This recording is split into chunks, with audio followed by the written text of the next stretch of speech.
whoa. No, I didn't reset the counter. I just wasn't prepared.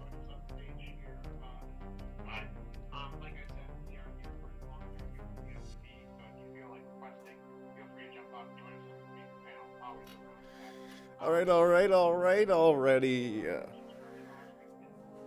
What's Jeremy talking about?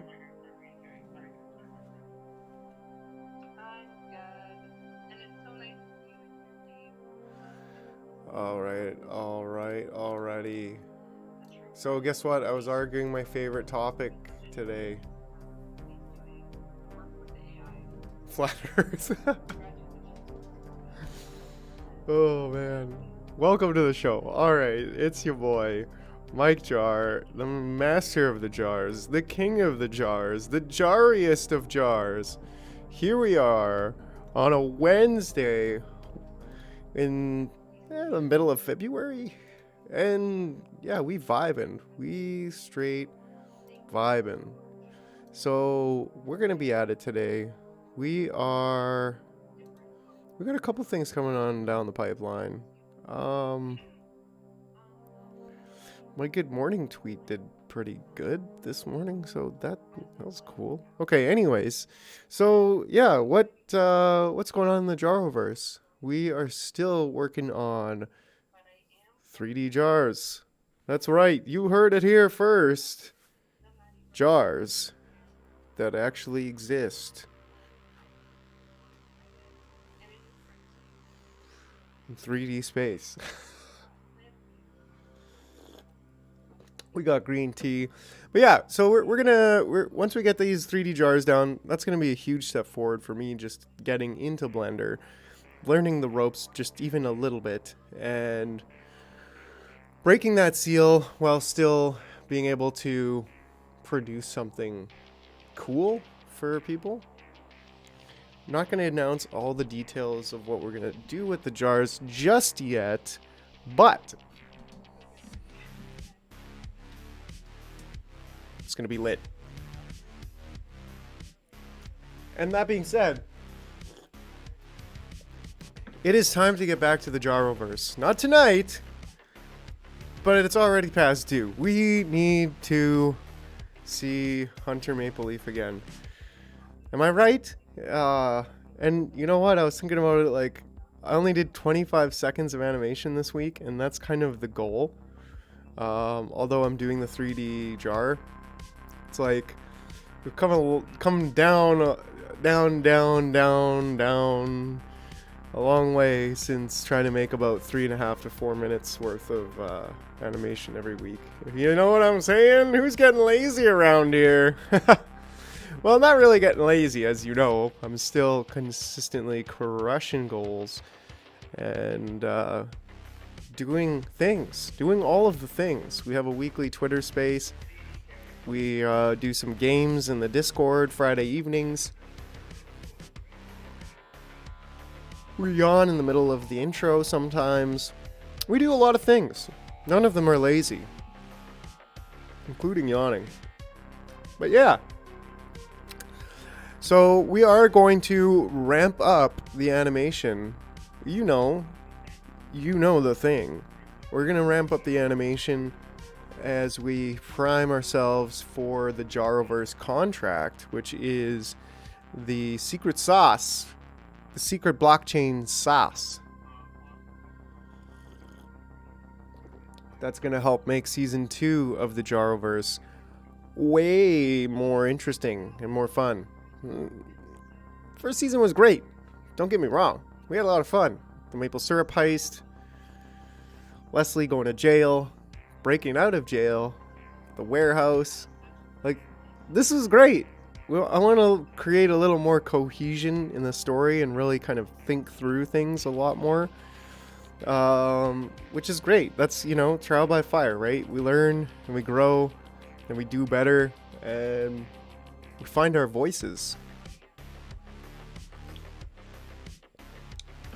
But that being said, that's part of my voice now. A little bit more cohesion in the writing.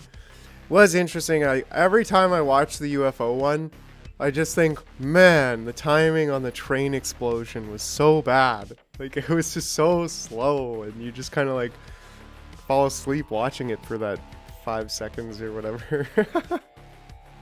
I still love it though. People love it, but it's like, I'm the artist. I see the it could have been a little bit better there, for sure. But it's all part of the process.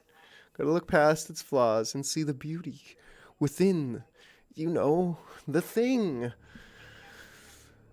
Yeah, talking about, I don't know. I didn't really make a topic today. I did not get a chance to make a topic. So we over here just chatting about the Jaroverse, and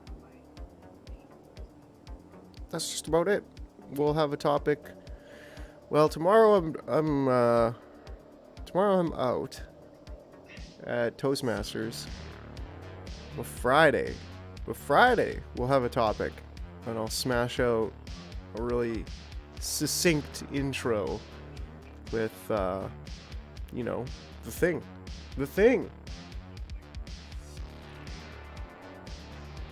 So that being said, roll the intro. Let's go.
Oh, what? What's going? Oh, where am I? Okay. How do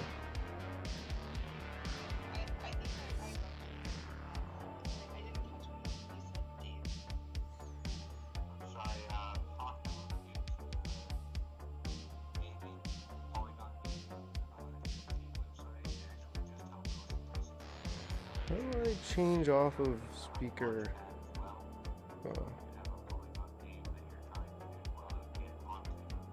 Anyways, I'm not a huge fan of, me, I don't really like those there minting sites.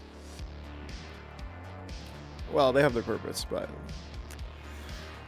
so do I.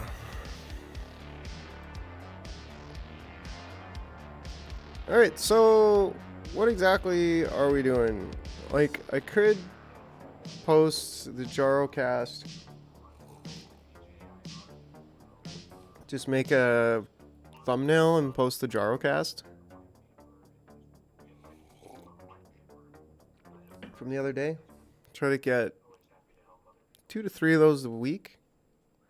Oh yeah, I was gonna do a video on wallet management. That would be cool. I'll start Friday off with wallet management.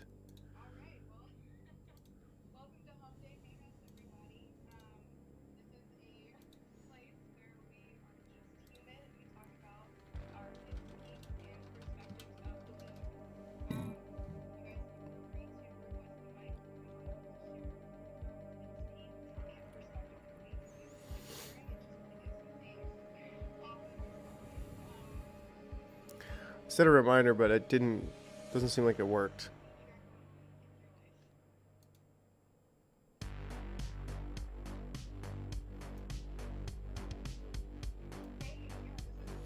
But anyways.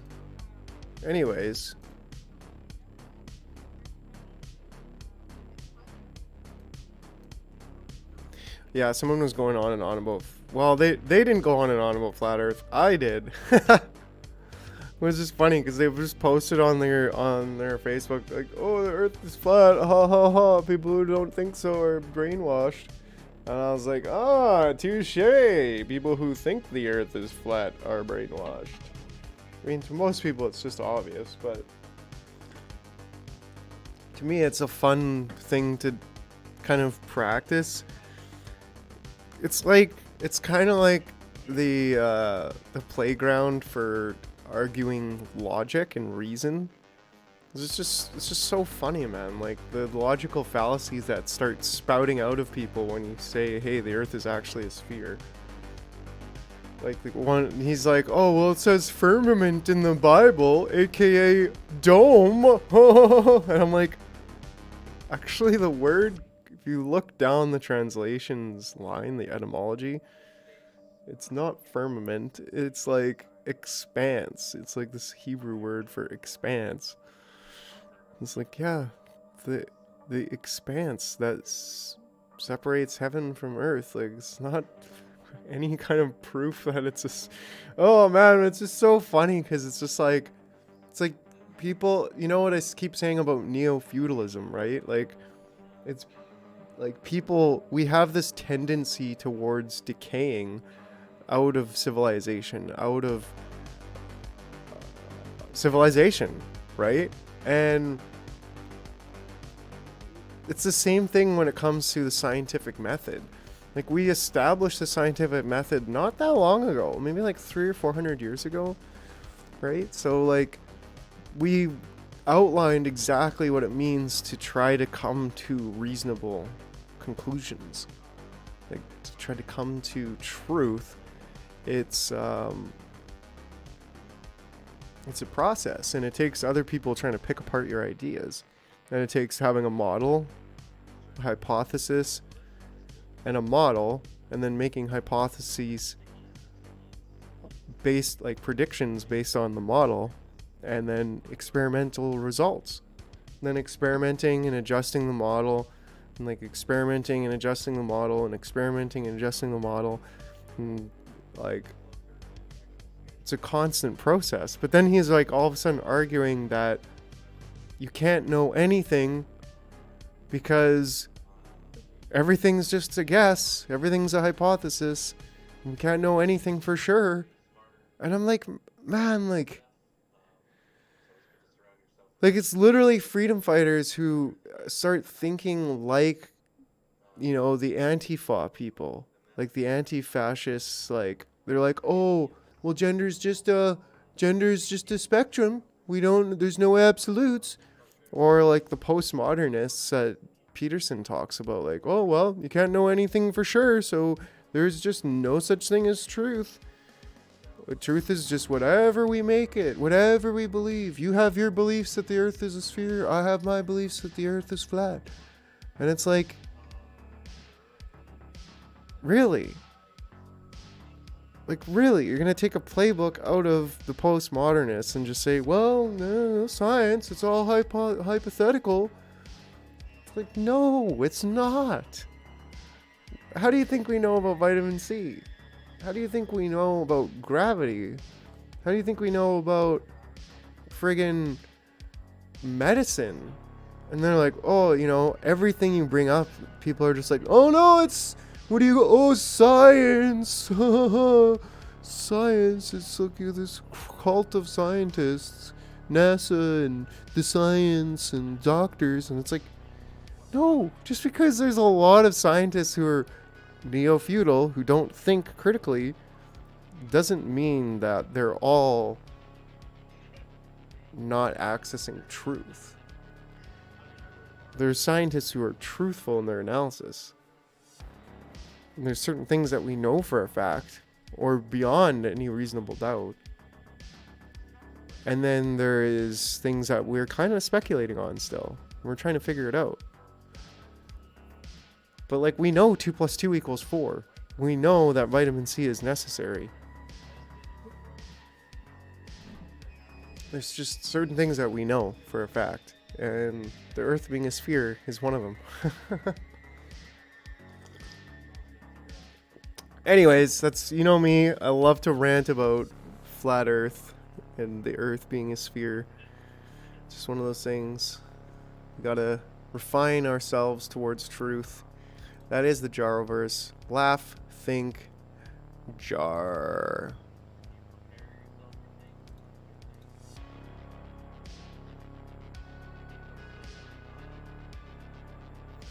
But how do you know? How do you know? Because we have proven it. Like, what about eclipses? That's a great thing to Hey ask. guys, this is Balu from Great thing to ask a flat earther. Like, what are eclipses? How do we know the schedule of eclipses? How do we know with the exact precision when and where eclipses are going to be? Whether it's a lunar eclipse or a solar eclipse, like, and then the shape of the shadow, like the sun goes behind the earth, and the earth casts a shadow on the moon. Like, and the moon gets in front of the sun and casts a shadow onto the earth, and then the sun goes away for a minute. Like lunar and solar eclipses, right? Like flat earthers don't have any explanation for this. They just say, oh, sometimes the sun goes under the earth, and then the flat disc shines onto the moon, and whoa! It's like, no, we know with exact precision when and where these eclipses are going to be. How do we know that? Right? That's a better question to ask than how do we know the Earth is a sphere? Well, how do we know exactly when and where eclipses are going to happen? Dig down that rabbit trail. Find the scientists who have done the math, who've calculated celestial bodies to exact precision over hundreds of years, mostly in the last 100 years actually, because we have better and better telescopes. We know our solar system better than ever now. And it comes from the scientific method. It comes from people writing a scientific paper, having a hypothesis, looking at experiments, writing a paper based on the results of an experiment, and then saying, hey, everybody, debunk my claim. And then other people come in and have the same experiments, hopefully get the same results if the paper was written correctly. And if not, they write a new paper and then they debunk the previous claims. Like, that's the thing, people that's actually a good point of this conversation, that I don't think a lot of people really understand how science works. Like how actual science works. And how it has to do with people, just regular people, very smart people though, who have usually studied and read other scientific papers for tons of other scientific papers, and then they know the process, right? They kind of understand it. And there's mathematicians who write papers and write their math there and say, hey, this is how we know this, this, and this.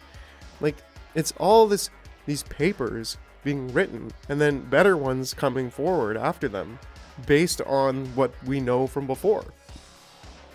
And then using experiments and debunking and publishing the results of the experiments and debunking or confirming certain claims. And that's how we know. Got some company. Oh, okay, yeah. Yeah, cool, bro. Yeah, I'll sit here and talk about scientific papers and flat earth. No, I should get to work. Tell them that the earth is a sphere and see if their head explodes.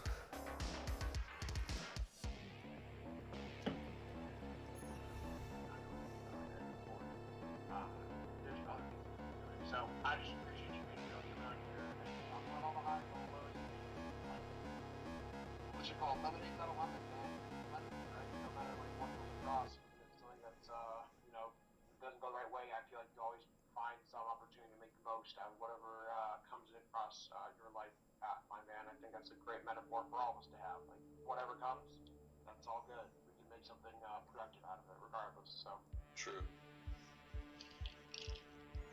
I hear the algal juice tastes like lemonade.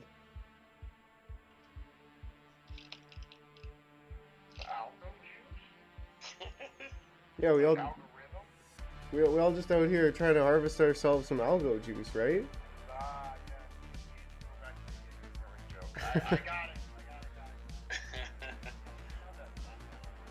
Give me the juice.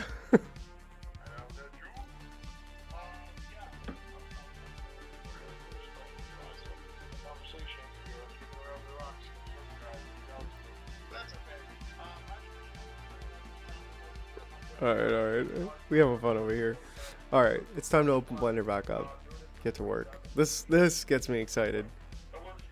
Tired of your flat Earth shit, anyways. You hit harping on my flat Earth hypothesis. I've written all the scientific papers ever on. Yeah, you wrote all the scientific papers on it. I'm moving and shaking. I'm in like multiple stoplight lands, so that's why you're seeing random emojis from me. Yeah, this was a really great space. It was a bit light, not as heavy emotionally as we usually get, but that's refreshing. I don't really have much. I have some pretty cool peaks. I think I shared this last week, so I'm going to share it again. I secured myself a warehouse studio space that is going to be included in the rent of my new apartment, and it's right across the street. So that's awesome. Yeah, like 6,000 square feet. So, I don't know if you guys want to come hang out and make some art. That's a super peak that I'm going to be riding until April when I move in. A pit is I'm still bouncing around from Airbnb to Airbnb and spending every last bit of my money on that, as well as gas to get to work. Work has been really difficult. I've also had a little bit of like this existential dilemma this week. I've been spending a lot of time in like super Bitcoin maxi spaces, and they don't give a shit about art. Like, it's really interesting to me to listen to because they know so much about the Bitcoin chain, and I'm really interested in like the tech behind it, and I know that I want to eventually, kind of. I love this. I love this jar. Bitcoin for the future, but yeah, like I said, they don't give a shit about art. All of this talk that's been going around, the ordinals meta, the Bitcoin NFT meta, they call it graffiti, which I think is a really interesting choice of words when you think about it. And that's kind of what's been capturing my attention is they are 1000% tech, and they don't see a need for art to be on chain at all, which is very different from the world that I grew up in the last year and a half. So there's that, and I guess my perspective as far as my housing and what's coming down the pipe for me is that it all ebbs and flows, it's ups and downs. You gotta take the highs with the lows. The money thing is always a really big dilemma. It's good to have a stable environment, but this is my perspective. And spend it how people tell me. I guess that's a good way to put it. I don't have a lot, but I'm waiting for tomorrow. I see James here. I'm gonna go to Dave, I think, this first. Yeah, just wanted to comment on your getting the new space. Congratulations on that. Having a studio. I'm in my shop right now. And I spend so much time in here, so I know what you're in for, so congratulations. It's going to become a wonderful headspace, or it should. And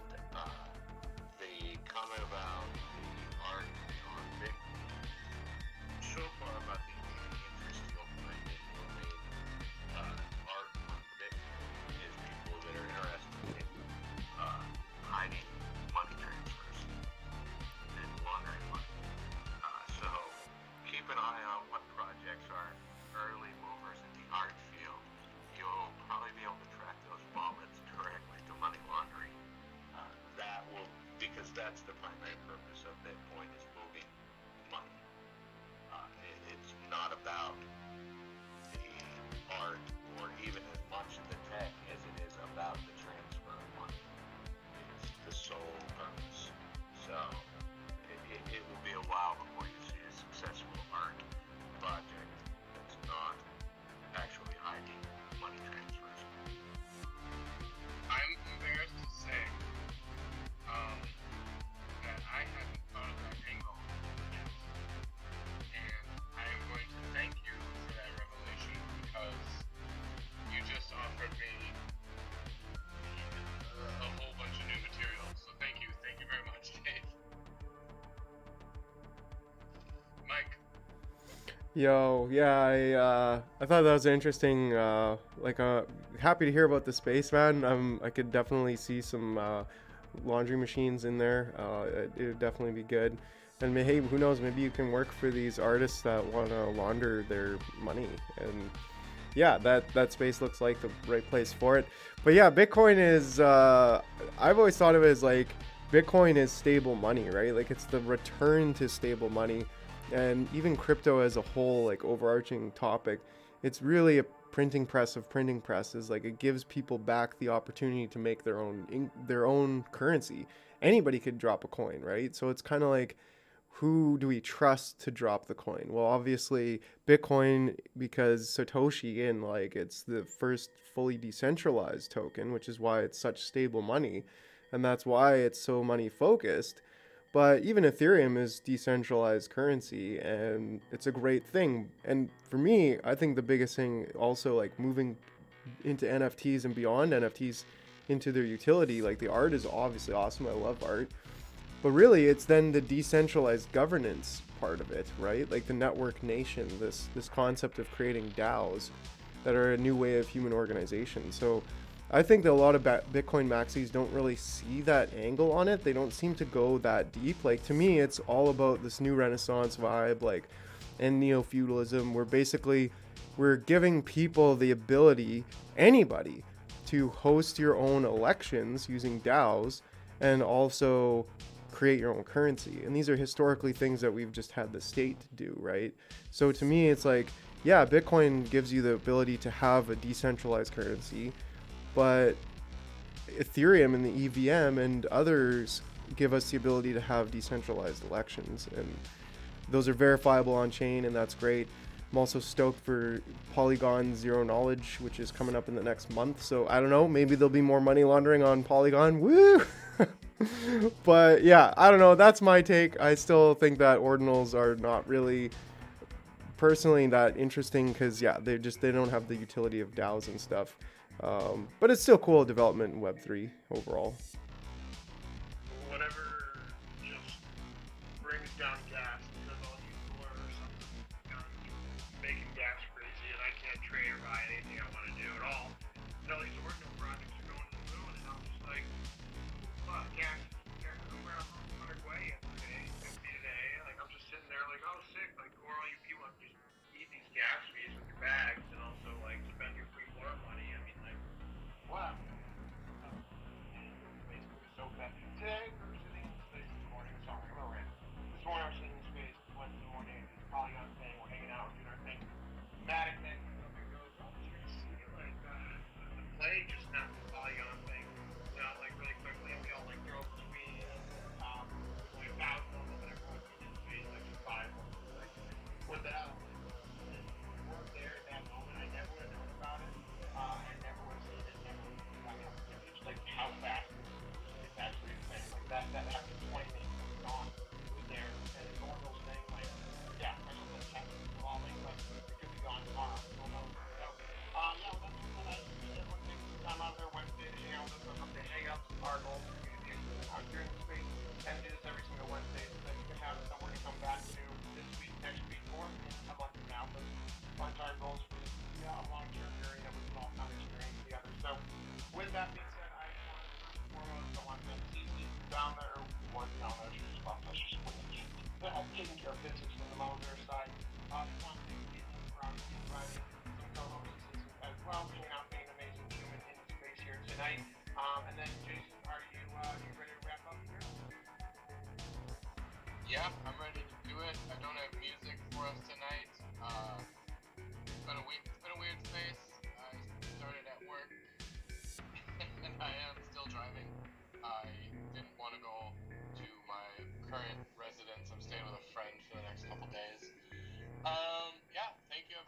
for sharing. Thank you to Caitlin. Thank you to Cece, and always Big Nil. Nil, don't buy your NYC tickets just yet. I received word from a handful of people that applied for speaker at NFT NYC that they got thanks but no thanks letters yesterday.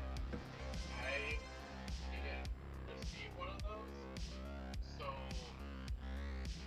still holding out hope that I'll be selected for your iPad. So yeah, don't buy your tickets yet. I'll let you know. We're not counting you.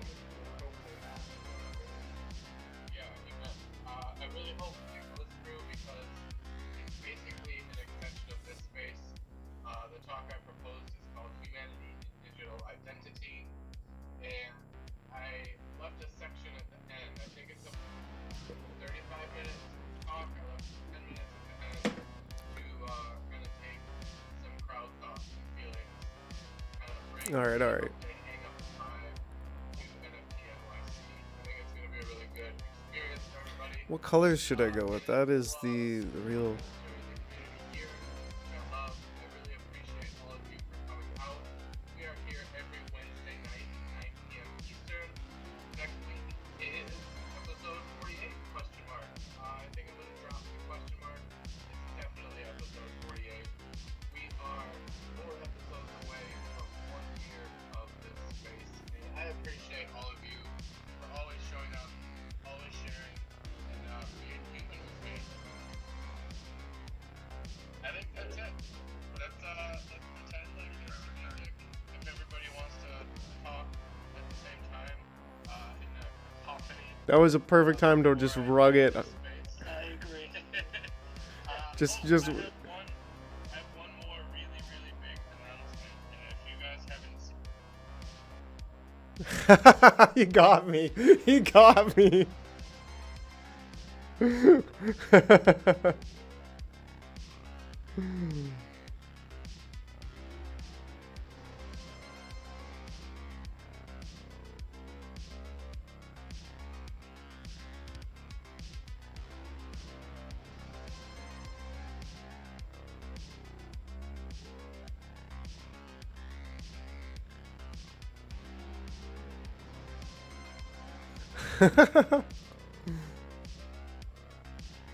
Oh, buddy, that was hilarious.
Oh, that was good.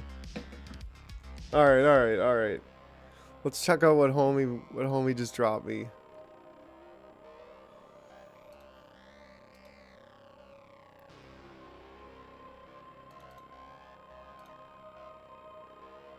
Let's check out what homie got me.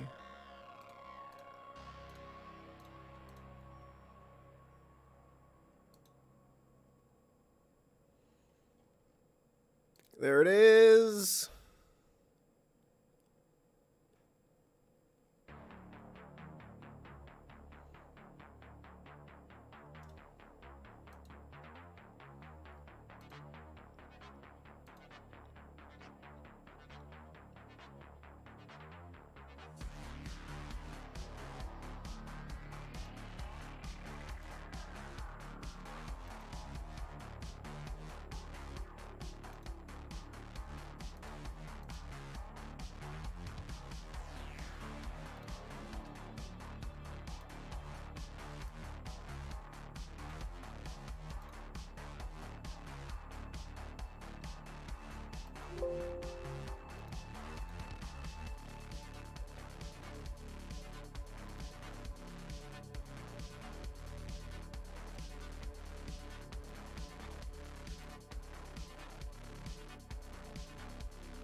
All right, all right, all right. So we got the jar done.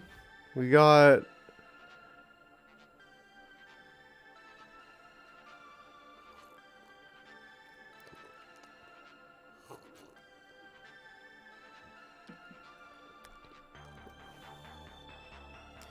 we just need the right lighting. So I'm kind of confused because well, I don't really know how to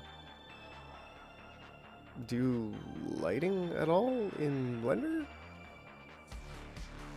And then I'm like, well, should I have purple? Should it be purple everywhere? Should it be black? Like, I feel like purple is more interesting than black.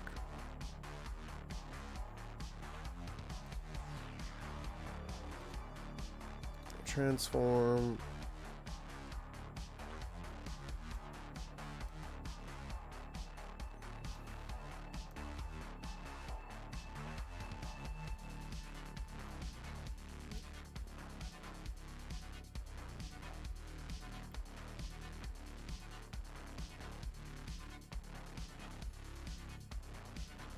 Yeah, I mean the lighting factor is like kind of let's just look up a video. Lighting in Blender. Yeah, let's just watch a little lighting for beginners kind of thing. This video is sponsored by Displayland. Today we're going to be going through the basics of lighting in Blender. Lighting can take your image from amateur to professionals very quickly, and I often get asked by beginner artists how they can improve their renders, and almost always it comes down to bad lighting. We're going to look at how I approach lighting in my scenes for my animations and my upcoming short film as an example to learn. So ray trace lighting, which is what the Cycles render engine uses, is actually very similar to how real world lighting works. So if you'd like to get better at lighting, it's best to study real world examples. Now I'll be covering a few lighting basics, but Blender Guru already has an amazing series on lighting, and I'll be focusing more on lighting in Blender. This down here. Oh man, I love this. Then I'll do S for scale. I'll do S to scale it up somewhere here. It's fine. And then do E, Z to bring it down. Let's do GZ to bring it down a bit. Okay. Somewhere here. I think it's fine. Now let's do EX. ES. Let's bring it up a bit. So we do GZ to bring it up. Then ES. Bring it down somewhere here. Then let's go to our face. We'll do a great fill to fill it up. Okay. Okay. So let's tighten up our edges here. The top and then the bottom by selecting, holding Alt click to select this edge, Shift Alt click to select this edge. Then we'll do Control B to bevel. Let's scroll it up to add another bevel. Interesting. So I'll bring it somewhere here. Yes, I think it's fine for me. Okay. Right. So our pill bottle is ready. Let's quickly model the cap. For that, let me go to my face select mode.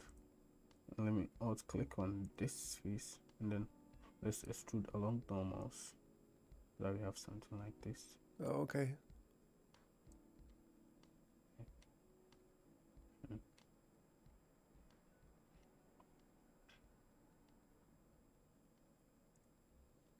So let's tighten up this edge by selecting here and selecting here, Control B.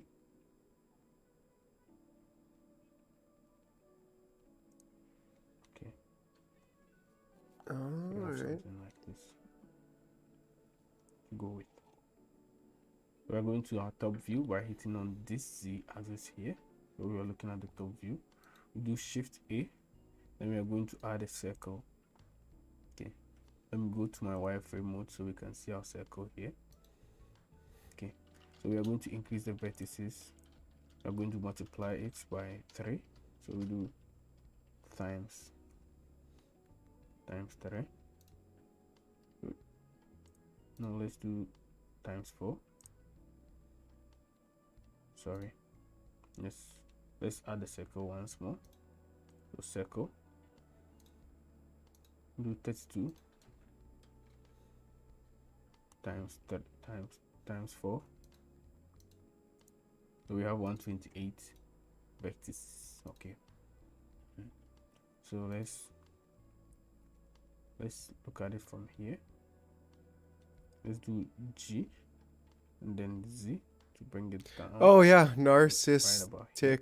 Then let's do S to scale it up. Let's go to our top view again. So we've scaled it up to somewhere here. Is narcissistic? Let's go back to our Can you be a narcissistic shading, this shading mode, then and let's still jump be into edit mode. successful? Okay, let's do E to extrude the Z axis somewhere here. Let's do E and then S. Let's bring it down here. ES and then ES. And let's fill this with our grid fill. Okay. So let's do Control B. Add Control R to add a loop cut here. Then we do Control B to. This doesn't really make bevel sense though, these what he's saying. Two faces. Yeah, So let's bevel it to somewhere here. in proper Okay, English which grammar this face is etiquette, selected. we would, in the case of name calling, We can hold not only Control click, risk being select all called the out for faces. our We toxicity, go to our select, but also and then we do simply checkered say select. narcissist. Then Like, with our that's checkered kind select, of we are going to choose our not extrude grammatically along correct. and we are going Like, to yeah, extrude I it should have put inside. narcissist and not narcissistic. Can you be narcissistic? So if I took the A out, but I was like, Inside a bit. apparently, like, I think I was in the middle of an app. Let's add our subdivisions. I was like, this is a banger. Right click and shade smooth. Okay, so we go into our edit mode and let's add two lips at one at the top and one at the bottom to tighten up our lips here. So we do Control R and we click to apply. And we do Control B to bevel. Let's bring it up. Probably leans the odds in your favor. So we've tightened up our loops. Let's select this ring here by holding Alt click, then Alt click to select these two rings. You Control V to add a new face in the middle, and then we are going to select or extrude along normals, and then we are going to extrude it up to add a little bit of detail like this. Okay, so we are done with our bottle and then our cap. Let's select the two of them with the shift select. Let's go to the front view and then let's do G Z and let's bring it up until it's on our x-axis plane like this. Okay, let's do Shift A and let's add a backdrop. So we added our plane. S for scale. Let's scale it up. Okay. Let's scale it up a little bit more. Let's stop into edit mode. Select this edge. Do easy to extrude it up like this. So let's select this edge here. Shift B to bevel. R. Scroll my mouse wheel up to add more loop cuts. And then we tab out of edit mode. We'll shade it smoothly. Okay. So now let's check whether our normals are facing at the right position, so that we don't get our Oh, did I materials miss messed this up one? later. Dang, So to yo. do that, we go here, then we do face orientation. We take face orientation, and now you can see our bottle is facing the other way. That's why it's red. So we tab into edit mode. We do A to select all. But if you find out that your bottle is blue, well, it's good to go. But mine is red, so I have to flip the normals. I'll hit F3. KK, what's up, And my we search for dude? normals. That's a sick toque. We'll go flip, Alt N to flip. So now my normals are facing the right Yeah, I position, definitely missed it. Dang, as yo. you can see. Okay, so let me turn it off once again. Let's bring our cursor here. Drag. Oh, yeah, yeah, yeah. Space here. Also This is where we're drop. going to We're set gonna up we're our gonna do camera. that actually. Like this. Okay, and let's drag here, and this will be our shader for our shader editor. So let's tap N, go to view, and then lock camera to view. Let's hit N to hide it once again, and let's position our bottle inside of our camera like this. Okay, so let's add we're going to use an HDRI to light our scene. So I'll scroll to this place. I'm going to choose this one here, and then I'll go to my render properties. I'm going to change my render engine to cycles. I'm going to change the device to GPU compute. Okay, so we are using cycles right now. So to add our HDRI, you come here, and then we change from object to world, and we select this. Make sure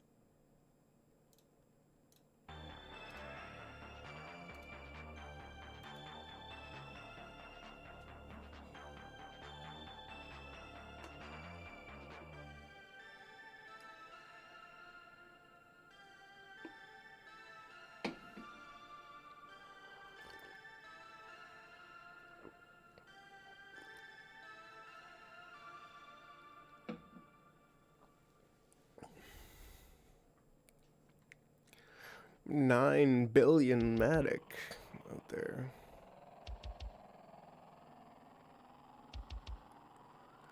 All right. Give me the contract. Here we go. We're about to do a drop on live stream here. Jar deployer.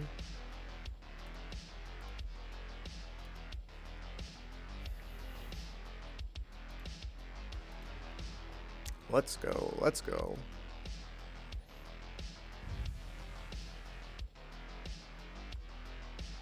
Gas a little bit expensive. It's at 26 cents. Drop this right now. Oh, let's do it.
Is Chuck back? I don't think so. He's gone. He's gone for the night. He's hanging out with real people. Real people. I don't know those exist, but I hear they do. Somewhere in the real world. A scary place. We'll never go again. No, I'm just kidding. It's he. All right, what are we going on here? Move this a little bit more over there.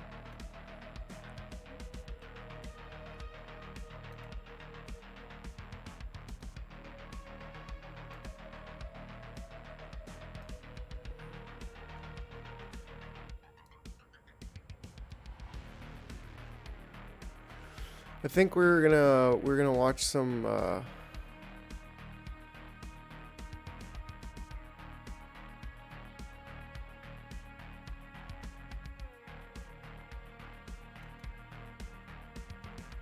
how-to Blender lighting videos.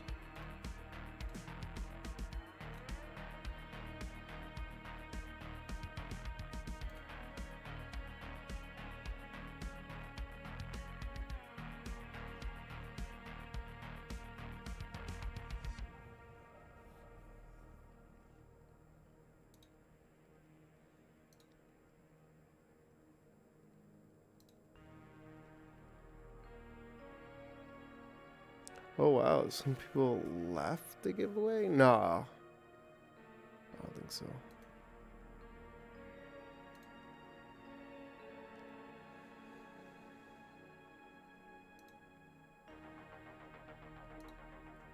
Anyway.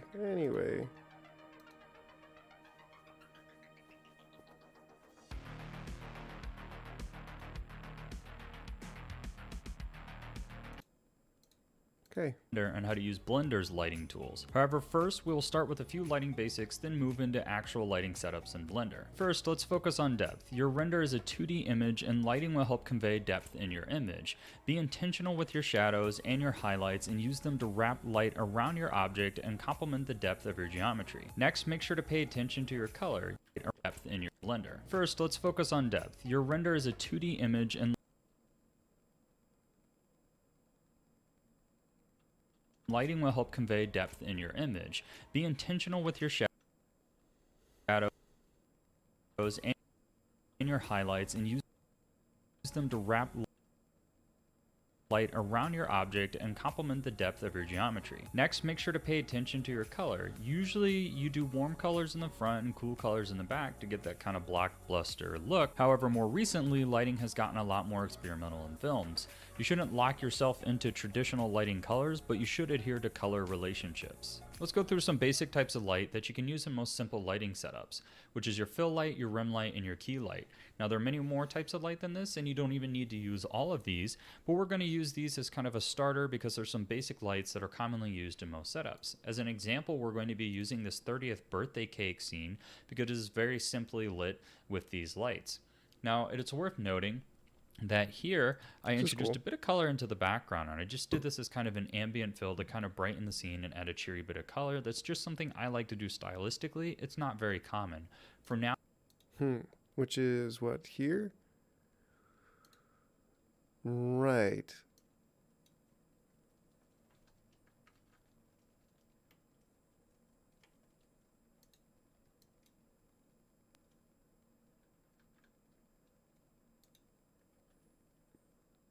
Yeah, so that actually does reflect a little bit.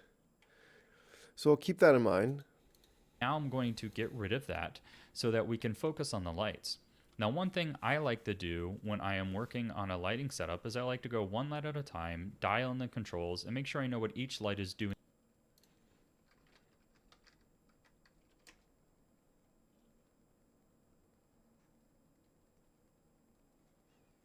Yeah, epistemology. How do we know things? Before I combine them all. I call this painting with light in a scene, and that comes from a book I read in film school called Painting with Light, which I highly recommend if you're looking to get better at lighting. So let's go ahead and look at what the sunlight does here. The sunlight in the scene is hitting from a higher angle from above, and what it is doing is serving as a highlight rim around the shape of our character with a hotter light, which is also known as a brighter light, meant to highlight our character and separate them from the background. This kind of shows us the silhouette of our character, and that's the purpose there. Okay, cool. Let's go ahead up here and turn on this light. Now this would be an area light off here to the left, and this serves as our fill light. And you can see here this is a dimmer light, and it is kind of splashed over a character with soft lighting, and you can kind of see that it's filling in a lot of these details so that when we combine it with other lights, there's There, not a lot of transaction shadows on this confirmed now. character because I wasn't Wow. really going for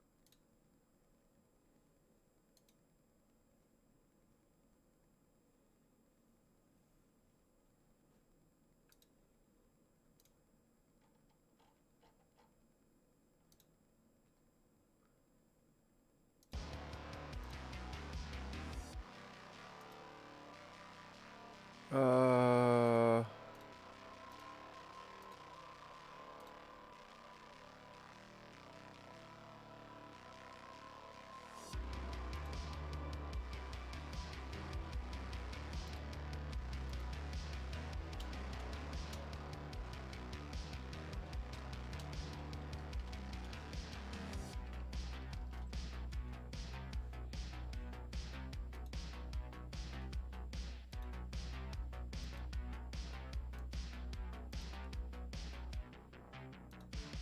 yeah, I was just, oops.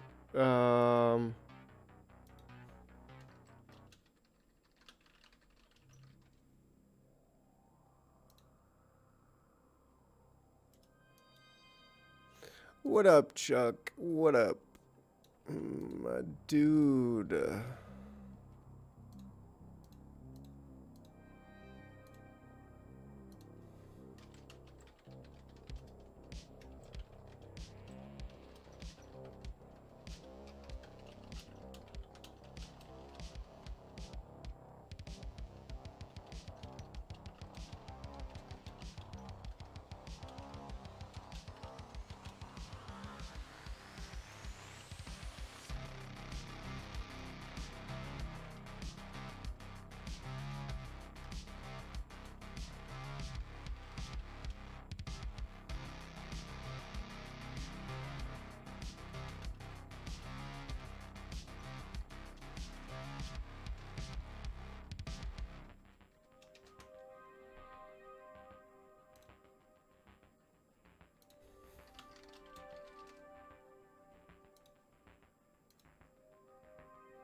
We, we're not having a lot of fun here today. Well, I mean, I'm having fun, but like, yeah.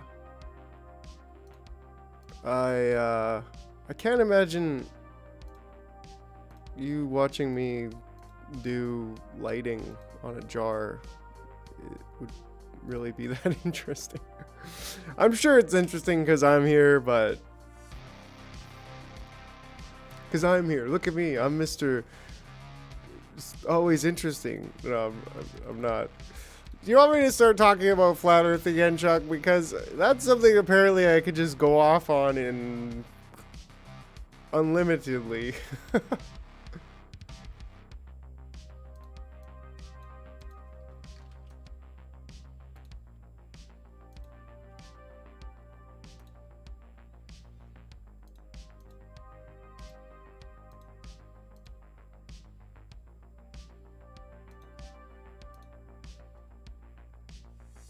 Well, more people have listed some jars.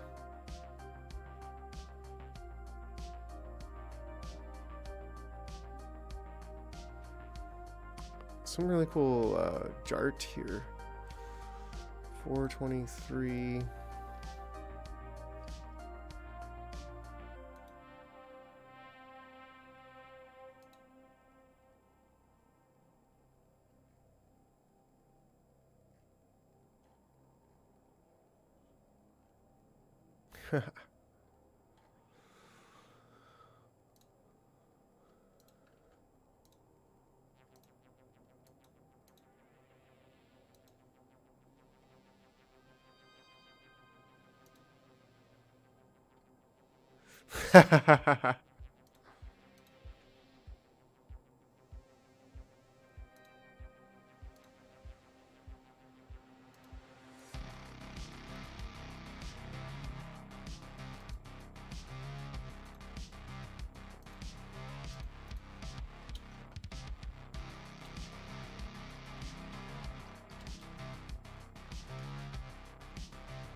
Alright, alright. In fact, I think I need a little bit more, No, I haven't actually. Surprisingly enough. Is there even video?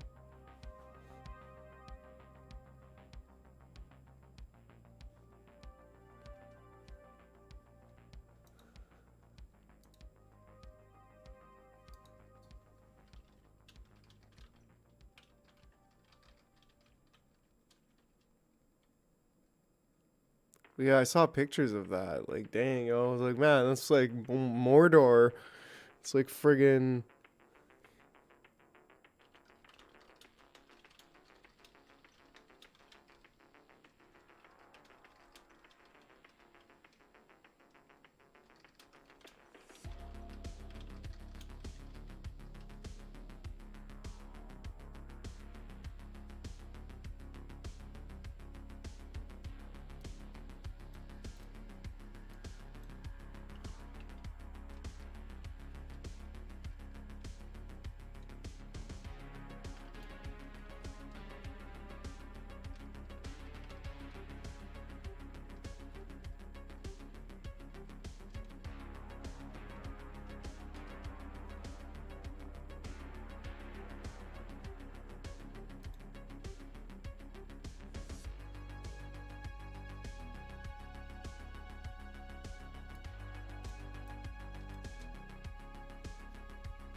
Alright, so lights.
Oh yeah, I didn't share it. But yeah. For a dark and dramatic look. Let's look at this last. For a dark and dramatic look. Okay, but I need some vibe candy. So I need some vibe candy tonight. I'll be right back.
Vibes initiated.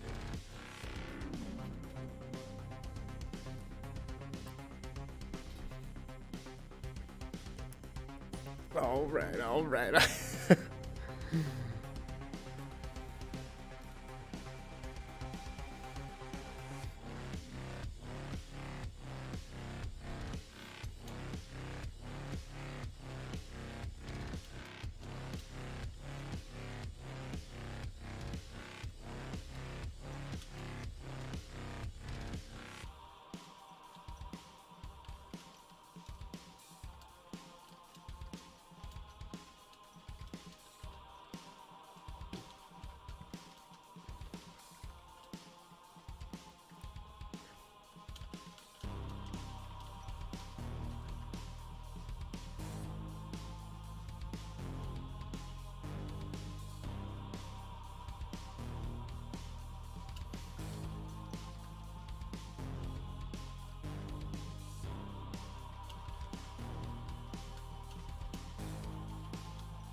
Last light here. Now this would be what is considered our key light, and you can see that this light is brighter, that it's off to the side, and that I've hit from behind so that the light wraps around a bit and shows some of the shape of our character. Now the key light is often the light you're going to around a bit later, that it's off to the side, and that I've hit from behind so that the light wraps around a bit and shows some of the shape of our character. Now the key light is often the light you're going to use to highlight the scene of importance. So if you had a character, for example, framed left, looking to the right, you would hit from this side with the key light so that your key light kind of faced the majority of your framing. So keep that in mind. That's not as relevant here because the cake is centered in the screen. Now let's look at the different types of lights that Blender has and how we can use those in scenes. Now to show off these next few lights in Blender, I want to use a more complex scene. Now these models were made by the Rusted Pixel, and he has a YouTube channel if you'd like to check it out, and this is for a course I'm doing for MoGraph Mentor. So up first, of course, is the basic point light. So if we go ahead and we grab this point light and let's start introducing a little bit of power, you can see that the point light is a circular light that emits light in all directions here. And if I just crank that up a bit so that you can see a bit more of the extreme effect, you can see that the light is coming directly here from the center of the light, and it is emitting in all directions. Now let's look at our light controls over here. We have the power, which of course is the wattage of the light, and this is calculated at a different rate. CG Cookie has a really good tool for doing this accurately if you're looking into that. Now changing the size of the light will change the size of like the ray trace shadows. So what it'll actually do is soften the light more you do it. So if I crank this size up to like 1, for example, we'll see that all the shadows get softer. So the sunlight here serves as a sunlight in a scene, or also known as an infinite light. So you can see here that if I move the light around, the positioning here doesn't matter at all on this light because it is just shooting light in this direction infinitely. So you can see here we have this line pointing down, and what matters on this light is the rotation. Now I found that a good strength for a sunlight most of the time when you're using a sunlight in your scene is about 10. I find that gives me pretty accurate sunlight strength, and I can kind of move that out. Now this isn't as realistic because when you have a sunlight, you're almost always going to have harsh lights. But if you wanted to simulate kind of a cloudy day, what you could go ahead and do is you can take this angle here and you can crank it up. Now if you crank this up too high, it will start to soften the shadows so much they will begin to wrap around the object in an unrealistic way. So you can play with that angle there, and that works similarly to how size does on other lights, in that it'll soften the shadows as it gets higher. Next up is a spotlight. Most people are familiar with this because of theater, and you can see here that we have kind of this light that shoots out into a spot. So it's only going to project this light in front of it, and Blender has these kind of handy controls to allow you to kind of move around where that light is pointing. And then of course we can adjust our power here, so let's crank that up, and you can see that we're getting light coming down there in a cone. Now down on this light, you'll see that you have extra controls for the spot shape. So you can kind of change the angle of that spotlight, how big it is, and then the blend here will determine how harsh of a fade fall off we have from there to there. Up next is the area light, which is the light that I use most often. And again, Blender has these kind of handy controls to make it bigger and smaller. And you can see that's changing the size here. And just with other lights, as the size gets bigger, it's going to get softer. But area lights in general are always going to be soft unless if you make them really tiny. So if I just turned and here off you have these different lights, shapes. They can do a it's gonna be rectangle, totally a disc, dark, and right? ellipse. But honestly, you can come in Yeah, here with like a and you little can just bit scale this light like you would an object to kind of fit your scene. So if you just wanted to get a little bit above, you could fit that there. And let's say we crank that up to about 1500, and you can see that we're showering our scene with bright, soft light. Another great thing Okay. about area lights is that when you click an area light, you'll see this option down here called portal. And if you click that on, what it will do is it will actually deactivate the light, but what it will do is concentrate light through those holes and objects. So for example, if I was to turn it on with these here, then what it would do is deactivate this light, but it would tell light to kind of ignore around here and kind of pass light through there. So if you're doing an architectural rendering and you have a hole in the wall and you want more light to pass through that, you can turn on a portal light, put that in there and put lights out there. And what that'll actually do is kind of produce less noise as the light comes in and help you kind of render quicker. You can also turn any object into Blender into a light using mesh emission, which just really is a fancy way of saying putting an emission shader on your mesh. And this is great if you're trying to get specific highlights or very specific light shapes in your scenes. Now the problem with this method is that it introduces a lot of noise, but it does give you a lot of control as well. This is also a great way if you want to introduce image textures into your scenes. And by introducing image textures into your lights, you can create various effects, for example, a stained glass window shining in, or whatever other stylistic needs you may come up with. IES texture node is a way to add advanced light mapping. So lights don't really shine in kind of perfect manners. They always have kind of these patterns and shapes that come off of them from the bulb. So if you're going for a photorealistic scene, you may want to look at using IES textures. Now to include one of these textures, all you need to do is click the light. No, he says click alls like I do. All you Use need to nodes, do. and then it will give you this setup here. Yeah, I don't You even can know what add- way he's. to add advanced light mappings, specific highlights, or very render quicker. You can also turn any object into Blender into a light using mesh emission, which just really is a fancy way of saying putting an emission shader on your mesh. And So actually, that's one thing I one thing I kind of wanted to do. Well, first of all, I'm gonna have to change these lights for sure. But the area light, if I just move its location, I think the jar I made is actually really huge. I think each one of these is a meter, so this is like a 4-meter large.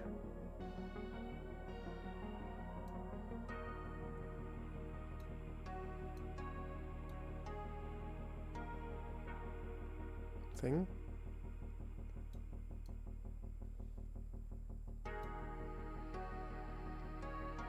So this is like super massive, like 20 meters. I guess.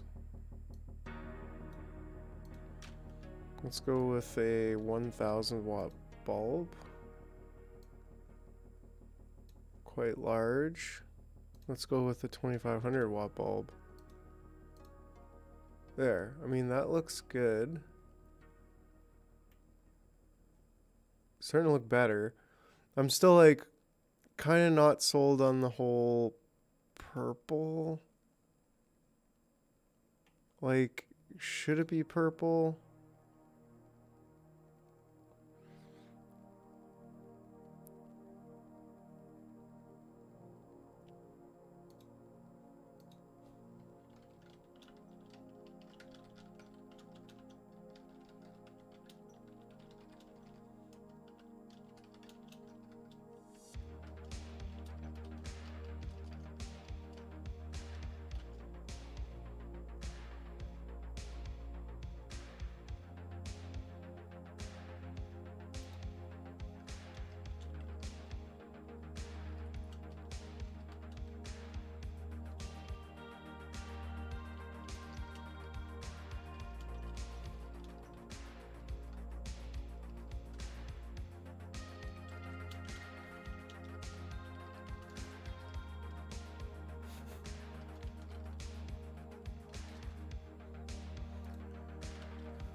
And this is great if you're Okay, emission light.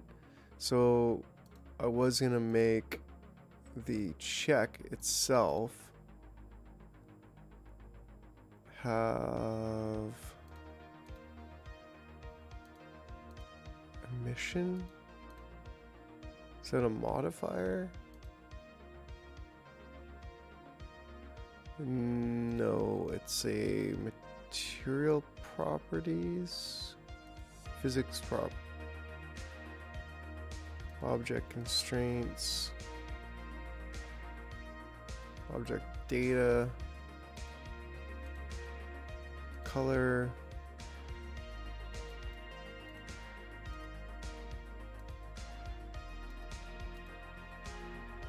I don't need that. Face map. Is it attributes? Normals. Texture space, remesh.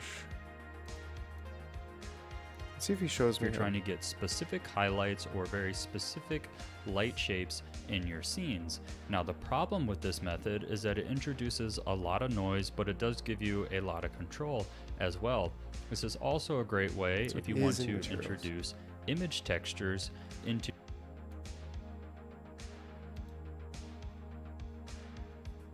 Properties, surface.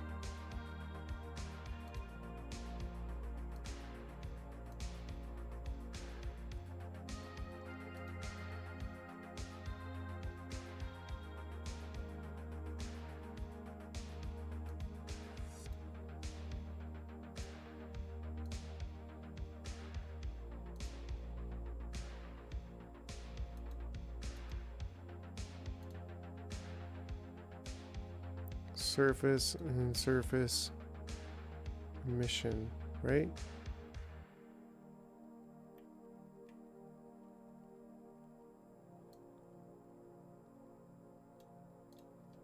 I think that actually does look kind of cool. And then same thing with the GM.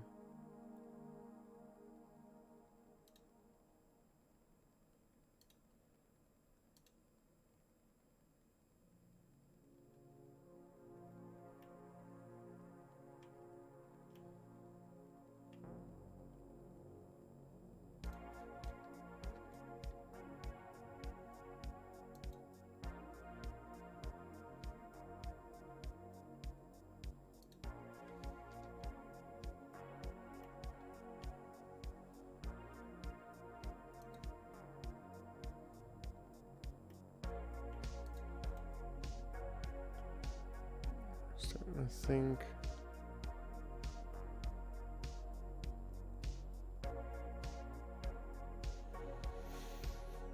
I like the glow on it, but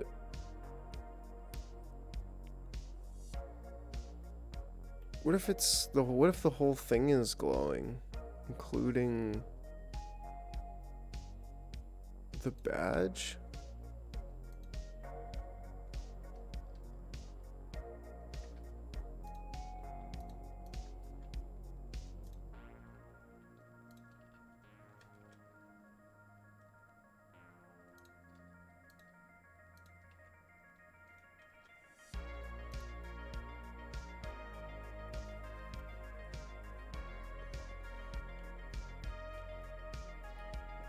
I mean,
yeah.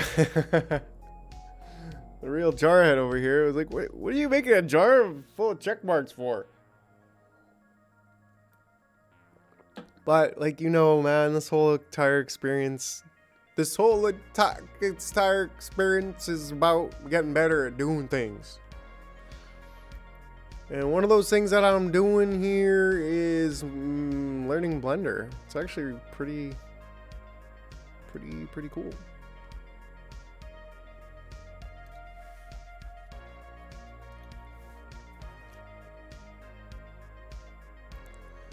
I dig it.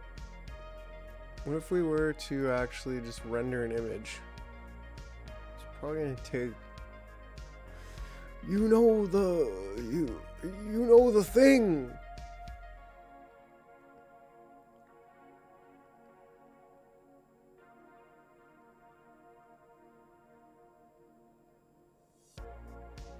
It's dope. I do like it.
Oops.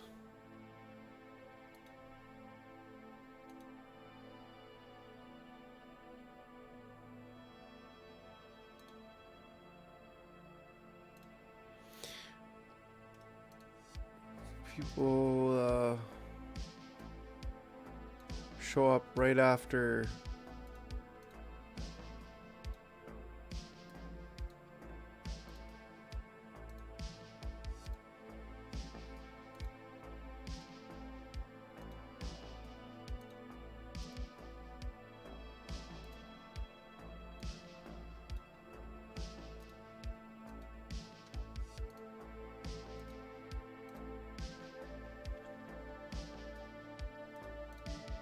add these two names.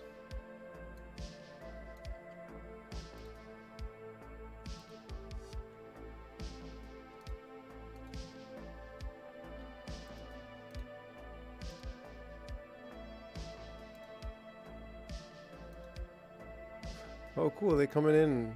They coming in.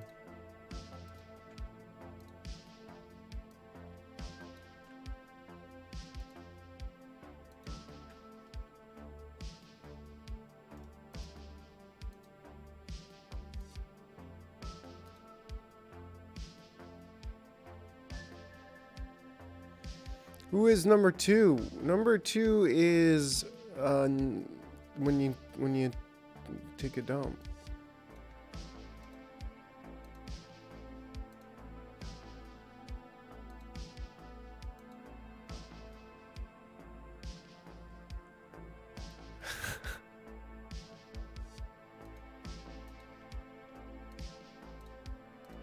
Whoops. State your delegation.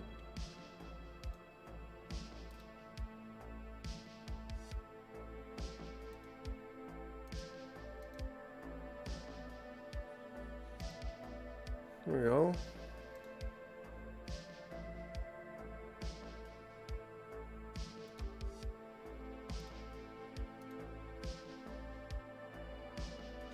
Oh, that's probably Block Bro, actually.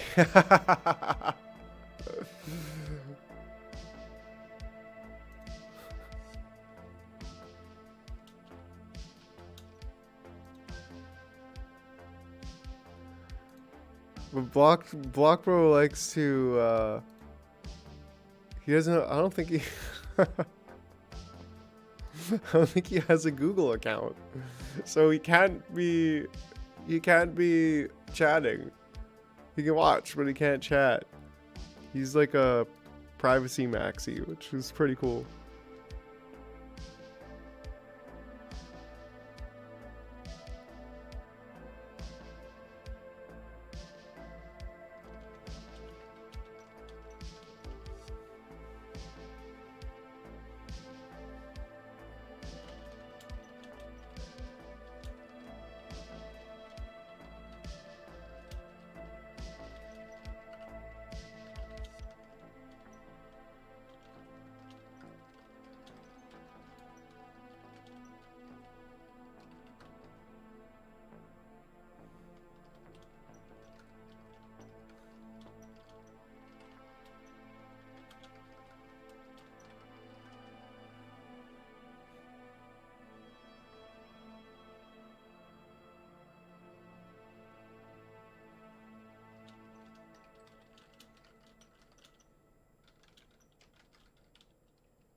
There's always one on Twitch, so I think that's the Stream Elements bot. I don't know. I don't even know, man. I don't even really trust the numbers that much anymore. To your scenes, and by introducing image Oh. textures into your lights, you can create various Yeah, effects. bro. For example, I was doing a bit of like Twitter Well, stained DMs where glass window people shining in, were sending me or their whatever wallets other because there's a stylistic giveaway moves there. you So can I come was up just with. IES texture node is a way to add I was advanced light blocking the mapping. screen So for a lights second. don't really shine in kind of perfect manners. They always have kind of these patterns and shapes that come off of them from the bulb. So if you're going for a photorealistic scene, you may want to look at using IES textures. Now, to include one of these textures, all you need to do is click the light, click use nodes, and then it will give you this setup here. You can add an IES texture node there, add that into your factor, and then you can go ahead and load an IES material here. There are plenty for free online that you can use. A very common way to light scenes is by using an HDRI image. So an HDRI image has a bunch of color information in it, and it is used to use that color information and light your scenes realistically. So if I go ahead here and I turn off my transparency, you should be able to see that lighting image in the background, and that lighting image is actually a kitchen probe. So somebody took an HDRI image of a kitchen, and I'm now using that kitchen to light my kitchen. To go ahead and add an HDRI to your scene, what you do is you come to the World tab, you click this little button here next to your background, you click Environment Texture, and then you can just load your texture there. More often than not, it will be equirectangular, and with that, you can go ahead and light your scenes with an HDRI. Now this is more of an advanced lighting setup, and this comes from more real-world examples. So when you're lighting a scene in the real life, they call these cookies, where they put these places in front of the lights, and what it does is it has a bunch of random holes and things, and they use it to kind of fuse shadows to kind of add a little bit more of a dynamic look. Now with this, let's look at how to kind of light some of our scene using these lights. So I'm going to start with an example scene. So here is a basic scene that we will be using to kind of start how I do a lighting process from kind of A to B. Now this horse skull here is actually a photoscan asset from the sponsor of this video, Displayland. I photoscanned this with my phone in my living room, cleaned up the geometry a bit, and retextured it, making it kind of a good object to use to lighten the scene, because it's got a lot of crevices and shapes that we can kind of highlight and try and show some shadows. So let's go ahead, and I'm going to start with a rim light. Now typically you wouldn't use a sunlight for a rim light, but I like it because it kind of gives me an infinite light. Over here, I will have my rendered view so that you can kind of see what the lighting's looking like as we go. So I'm going to go ahead and I'm going to start rotating this light. And what I want to do is get this light so that it is pointing behind the object at the camera. So I'm going to kind of point there, and then I'm going to come down in my front view, and I'm just going to kind of make that angle a bit more extreme, because I'm really just trying to highlight the edge of my skull there, and I can kind of rotate that and play with that. And that's kind of what I want. Is I want this kind of highlight moving along there, And I can even make this angle a little bit more extreme to kind of hide that, but I like a little bit of light wrap there. So I'm going to go ahead, I'm going to grab this, I'm going to crank this up because I want that to be fairly hot. And I don't want it to be so harsh as it's casting these shadows here. So I'm going to crank this up to a large number like 10, and that'll help me out there. Now I'm going to introduce a tiny bit of color into this. So now let's go ahead and add a fill. So I'm going to start using an area light there, and I'm going to rotate that 90 degrees. And let's see, I'll go into the top view here. I want that to kind of come off from this side of the camera, and we'll come at a bit behind an angle. And the reason I want to come from behind here is so that the light will hit here and kind of wrap around and hopefully give us a bit more depth. And let's see quite how high we can crank that. It's a little too high, so let's drop back down to 500 watts there.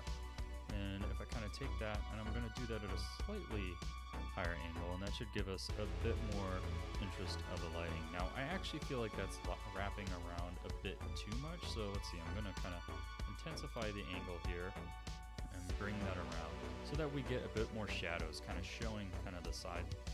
Okay, okay. Yeah, this stuff it's pretty far over my head, bro. I'm like, holy shit. What did I get myself into?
Okay, so he added an area light.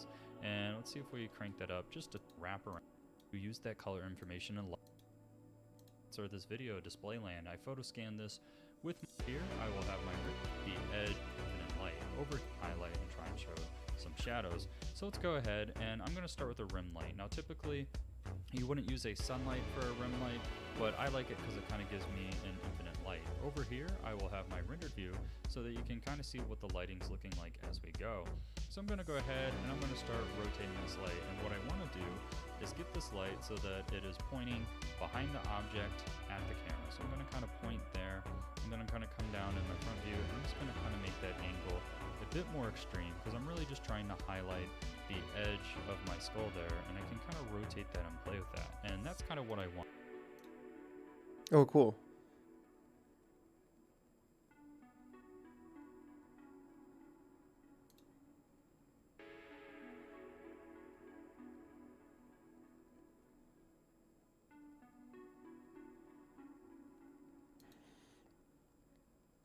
I can dig it.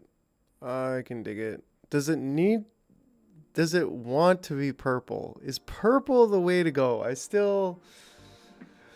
it a different purple? Is it like a deeper purple? Maybe? I don't know. Like what goes, or is it...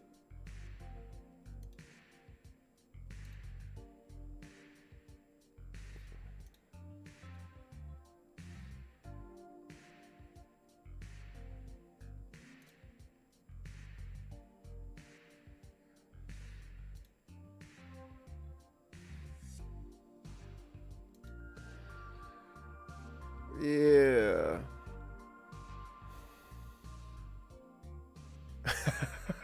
I don't know why compelled me to make a Scarface, but I dig it.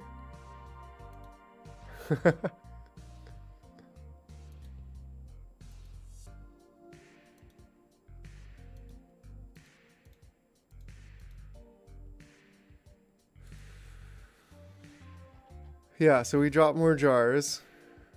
Let me check. Let me check the DMs. Yeah, I got more. I'll deal with that later. But the point was to see, do I go with these kind of colors? Or do I go with purples? Like, what if I took this color? Just even right from there. Boom. And then we go to the backdrop. And we make it that one. You know, I just don't. But what if the purple was like a bit more rich? That I can kind of jive with. I don't know why. The purple is like a royal kind of purpley.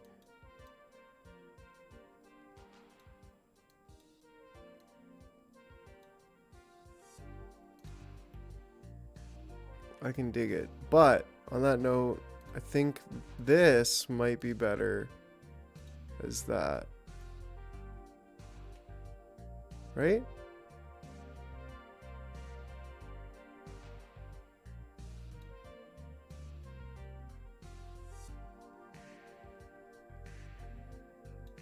Yeah.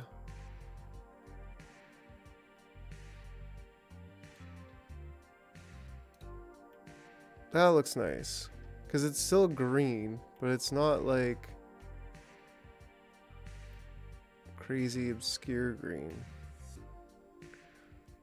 But do I even use the environment lighting?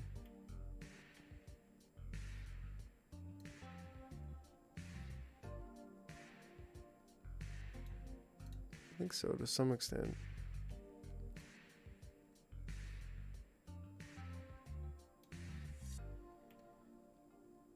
Cool, because yeah, as we like pan a bit, I want to have like a little bit.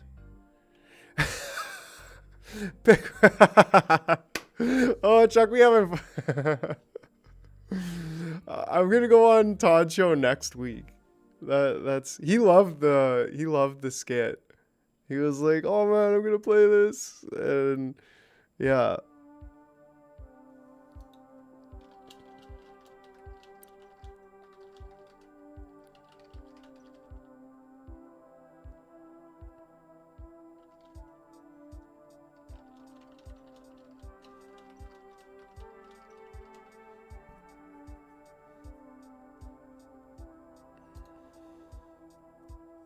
Yeah, definitely.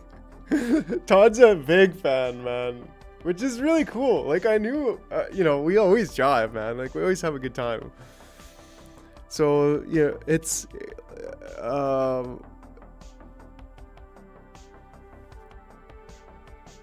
like he gets my humor. So I know there's people out there who do, but it's also that he gets my humor and he's into politics. So it's like, yeah, which is really cool because it's like, man, the Jarverse stuff wouldn't get that kind of exposure. It wouldn't get like Todd playing it, He might still like it, but he's not going to be like, oh, this is fucking awesome. I have to play this every week. So that's part of why I do it. Actually, I love doing it. I love doing the politic ones too, because yeah, it definitely gives a certain vibe. But that being said, let's start the lights over again, shall we? Yeah, it's current news, and it kind of is like it's an interesting thing. Okay, sunlight.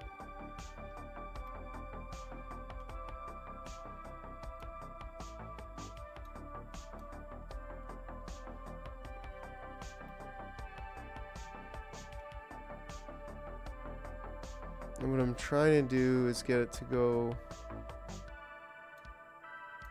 But yeah, it's like a compilation of the news. It's like in within like a 30-second thing, you can just like joke, like kind of laugh about current stuff. Like, okay, this is this week, haha, hilarious, like dumb week and world that we live in. It's like, oh yeah, that's it. This week we got freaking aliens shooting down trains, and it's probably China, or at least like China's the symbol of like the oppressive regime, right?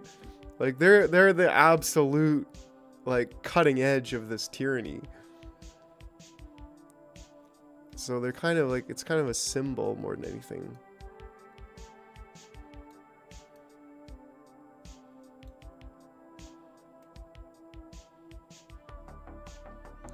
Yeah, absolutely.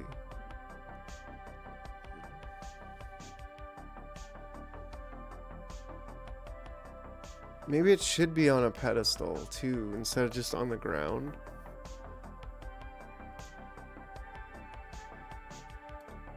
Which I would like what he's doing. I would have to get a model for that, because I'm like, I could get, but I'm sure there's just a model of it. So like, why reinvent the wheel? Because then it's like prestigious, like, I don't know. I think it should be on a pedestal.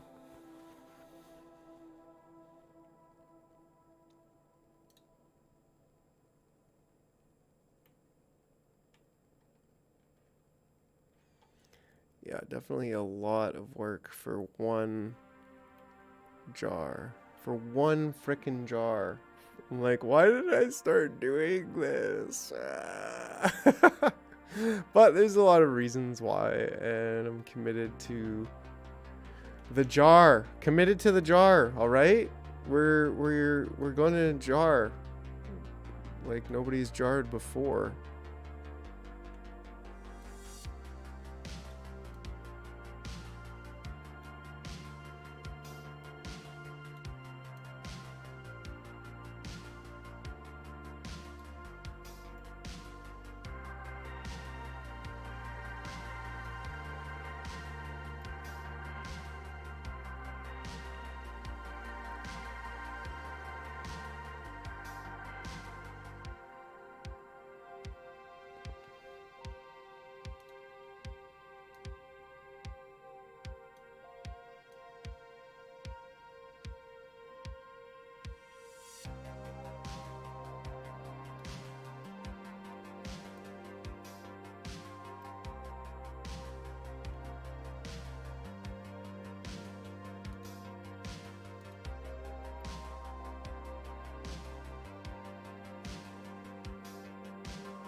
Maybe I use like actual quarter of a sphere.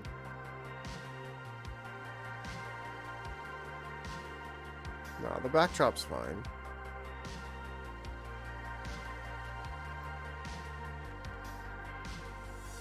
So what is he talking about here?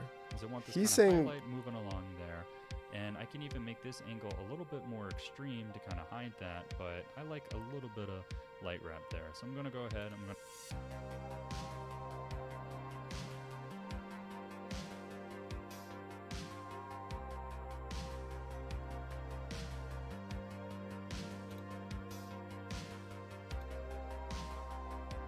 like, this looks really good just as is.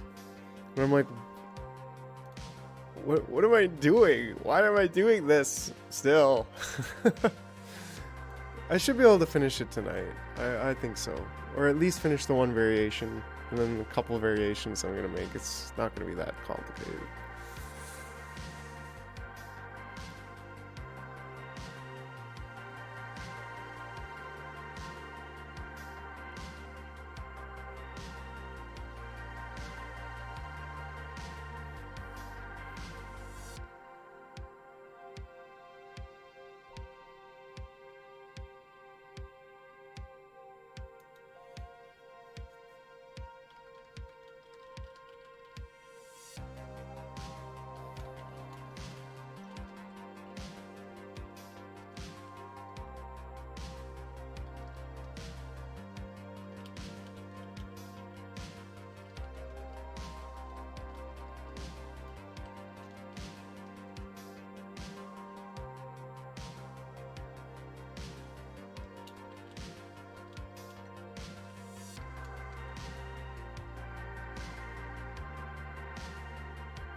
Show them your square head.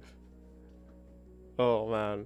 I can't wait for what comes up next though. Like, oh man, even like I love doing this, but I'm also like, man, there's just so many. My mind goes every which way. I'm like, I want to do it all. It's all fun. I need all the maple syrup. All right. So we got the one light. Do I really want a sunlight if it's going to do that to the back? We'll see. But what I'm also going to do is add an area light, and that's going to be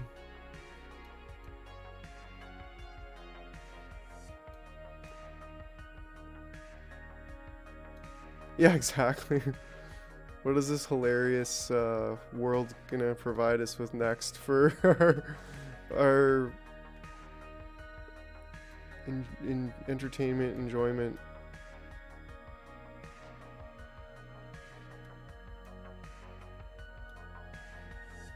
So turn the sun off. I'm thinking like then.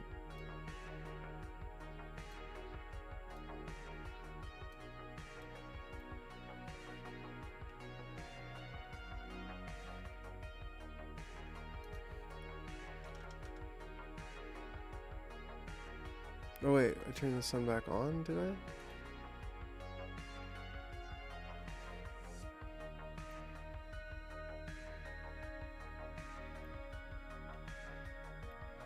Be cool to have the light flicker off for a second.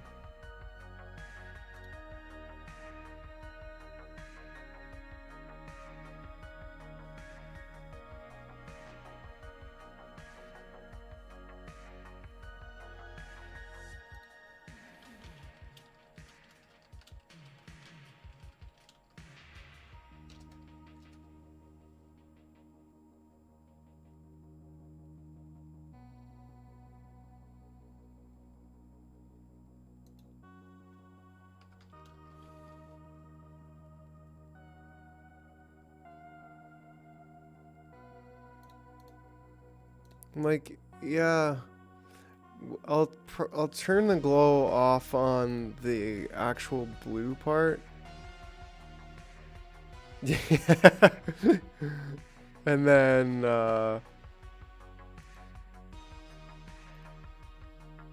yeah, so this one size, we've already got the size, but we want this to be like 1500 watts, maybe even 2500 watts, and then be like lower and closer.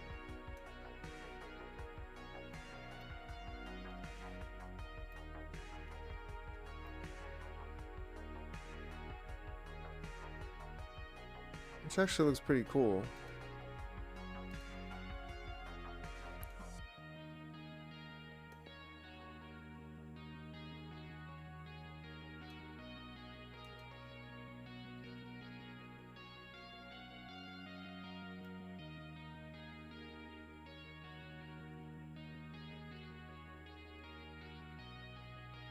So it'll be like from here, and we'll kind of pan around, and then pan back. So like this is technically the center spot. And I'll leave it offset to the side.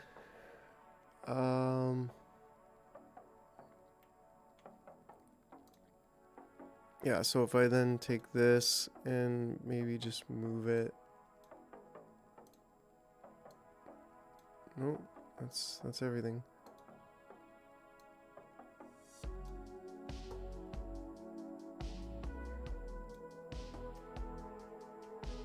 Maybe bring the size down.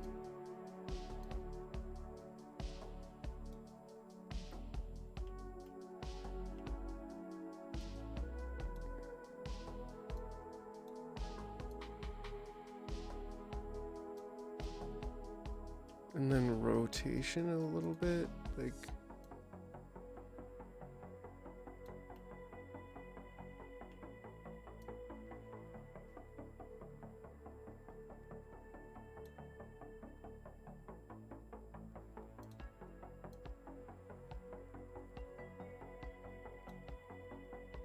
potatoes?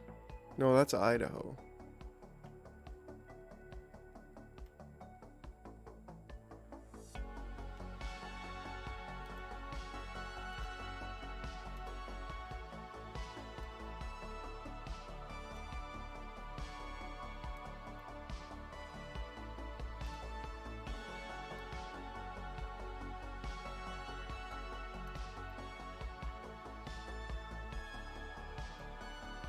I think it's probably best if it's, oops, kind of here, and then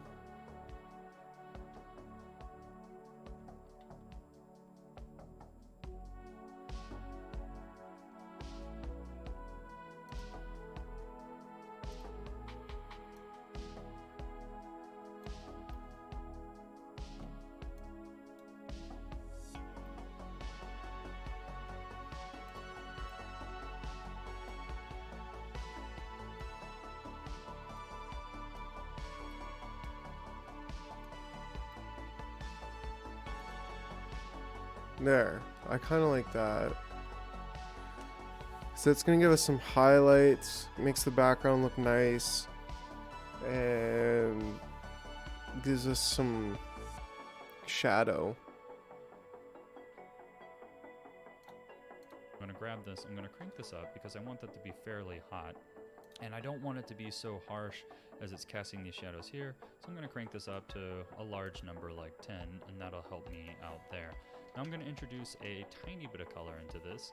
So now let's go ahead and add a fill. So I'm gonna start using an area light there, and I'm going to rotate that 90 degrees. And let's see, I'll go into the top view here. I want that to kind of come off from this side of the camera, and we'll come at a bit behind an angle. And the reason I want to come from behind here is so that the light will hit here and kind of wrap around and hopefully give us a bit more depth. Let's see quite how high we can crank that. That's a little too high, so let's drop back down to 500 watts there. And if I kind of take that, and I'm going to do that at a slightly higher angle, and that should give us a bit more interest of a lighting. Now I actually feel like that's wrapping around a bit too much, so let's see, I'm going to kind of intensify the angle here and bring that around so that we get a bit more shadows kind of showing kind of the sides of those skulls. And let's see if we crank that up just a tiny bit. And you can actually play with the color here. So like a common kind of like look in Hollywood is they'll do cooler lights on the back and warmer lights on the front. So we can go ahead and play with that. So I'm gonna... Okay, so cooler. I think if I made... Okay, so the sun is nice, actually.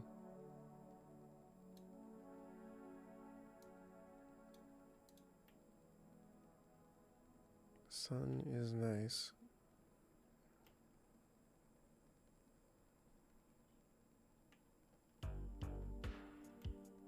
Why it makes a shadow over there, I have no idea.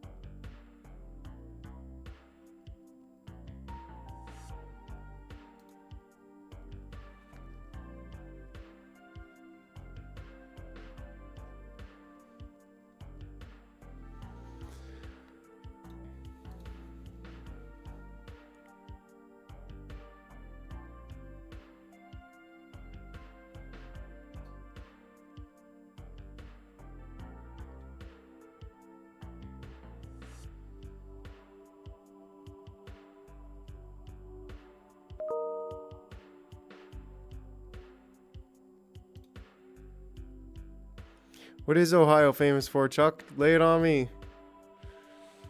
I didn't see if you did type it. Anyways, it disappeared. So what if I can like duplicate this?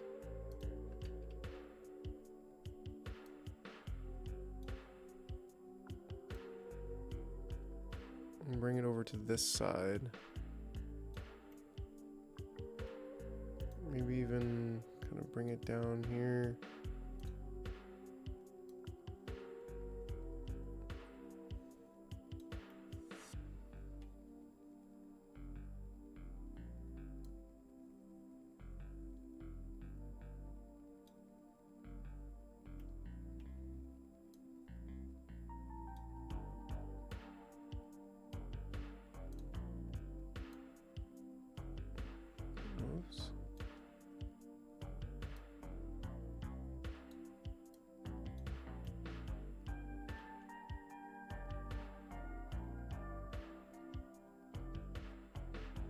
I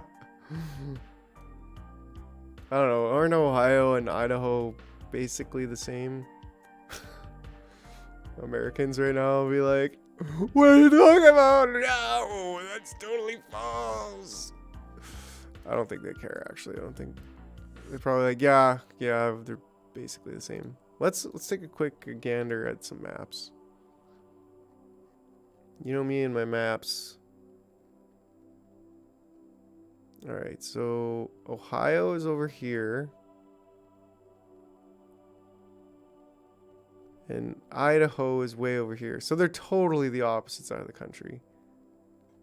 Idaho is an interesting state because it's like follows the whole, yeah, Wyoming. Oh man, it'd be cool to drive across the states. The United States, that they're America. We've been next door neighbors for literally ever, and I don't really know anything about life there. It's kind of interesting to think about, right? It's like, man, just over there. We got basically everything we need in our little place over here, so it's so easy to like just live in one place and never traveled anywhere. It's really quite an interesting thing. Yeah, Ohio was over here, and I think it was like up on the side somewhere. And the basin down all the way in bottoming Virginia. I don't know. There's a tri-state area of Cincinnati, Ohio, which is pretty interesting. Like right here is where the three states. Doink? Yeah. I always find it interesting when there's like a city on one side of a border and, you know, like this, like Detroit, right? What makes this side of the river so much less, yeah, like border patrol? And do they really patrol like the entire border? I mean, how does... But like the Canadian side is so much smaller. Just goes to show that people would much rather live in Detroit, I guess. But same thing here with Gatineau. Where's that place? Ah, it's over here. Right, like there's Ottawa, it's kind of bigger, and then there's Gatineau, Quebec, and it's like kind of a clear one-sided thing going on there. At what point did they think, you know, across the river, that's a different place? Totally different. But you can tell, like, it's got to be the different administration. Oh, that's cool, man. There you go.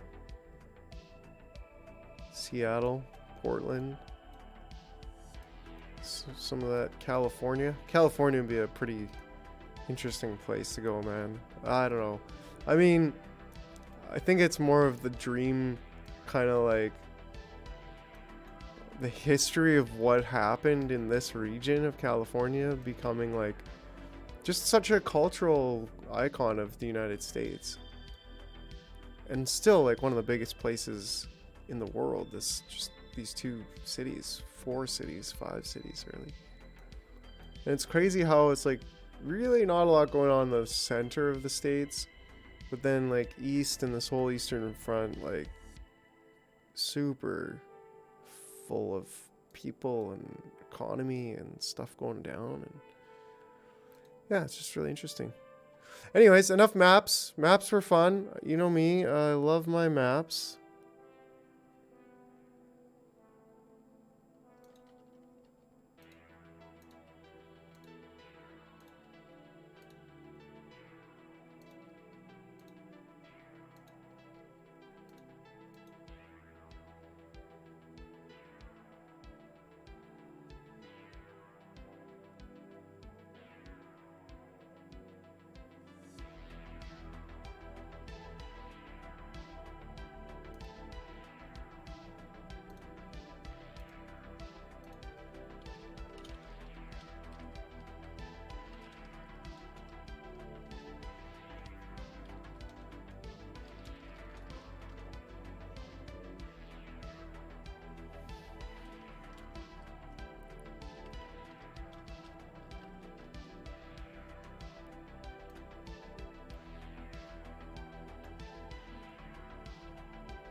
What if the sun was brighter?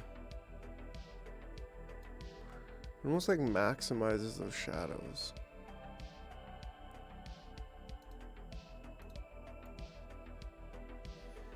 I don't want the shadows.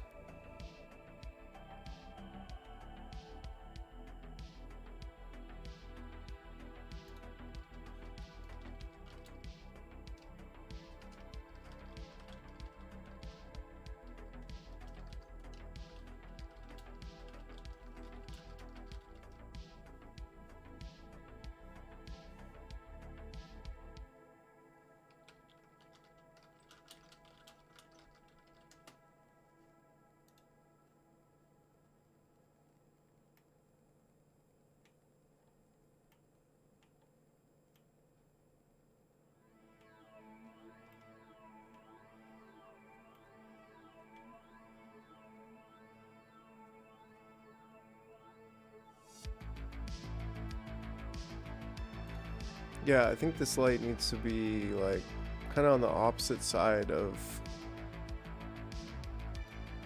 the other one.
I wonder if a point light would be better actually.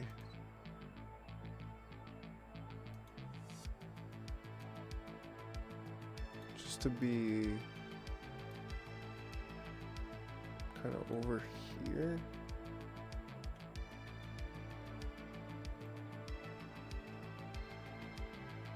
Nah.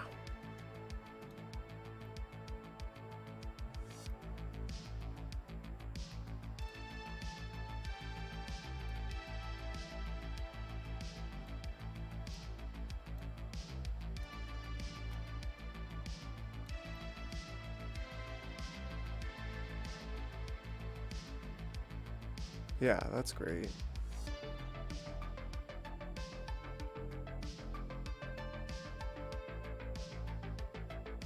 And then the color with this one, I think.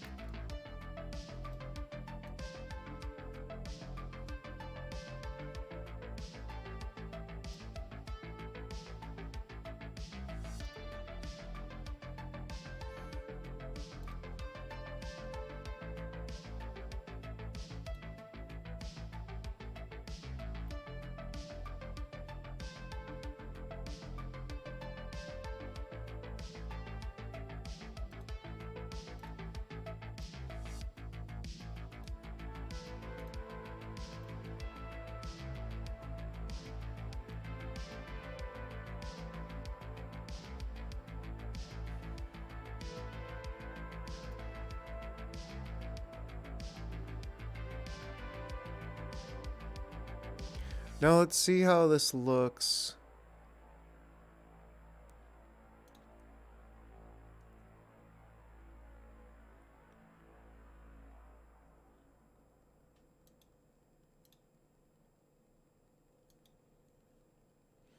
See how this looks if we take the badge and change it to normal.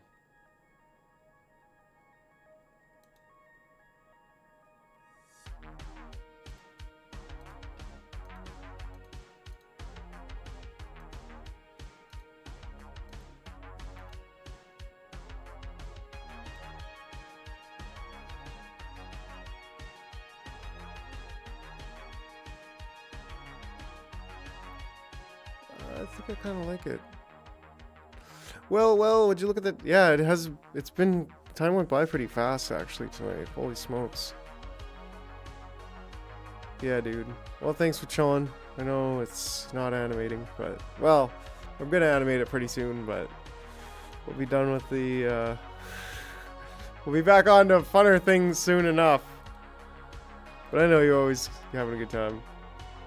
Yeah, Chuck. Sleep well, my friend. Until Friday.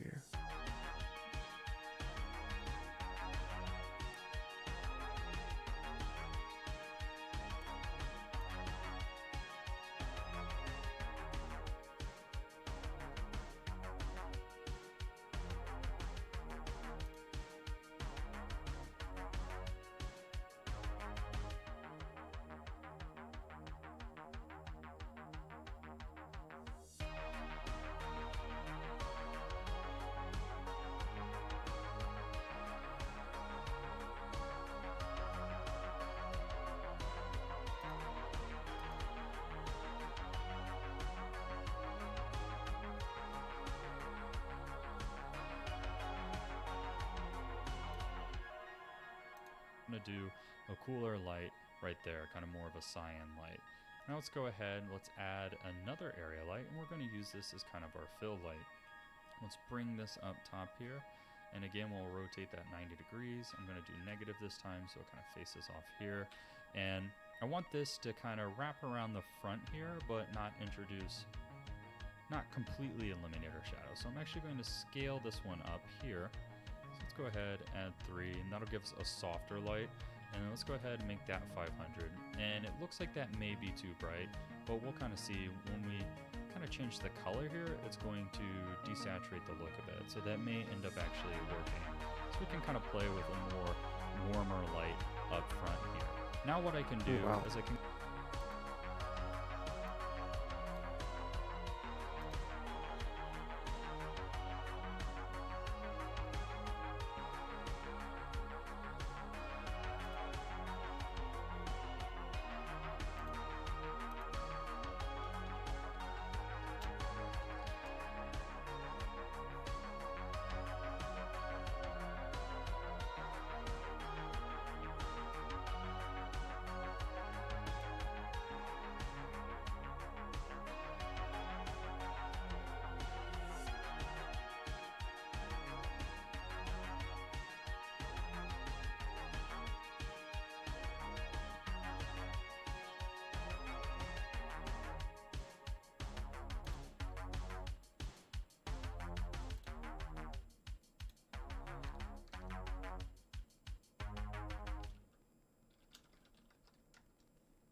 ahead and maybe add. So let's see if I do like it without that. So let's see here if I can like. Yeah, I think it actually will look a lot better with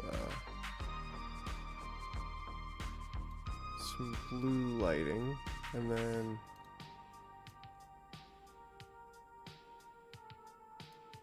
yeah, why not? Make it look a little more interesting, right?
Should be wearing one of those as I deal with my computer stuff, that's for sure.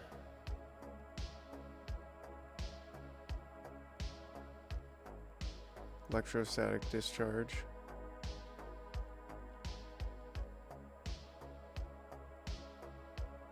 It doesn't say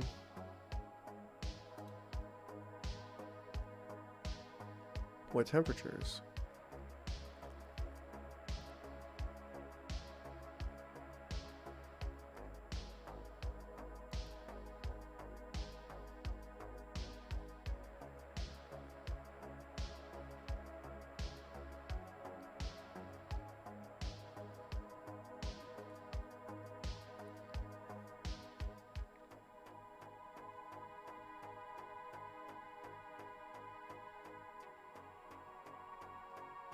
Why doesn't it say my processor?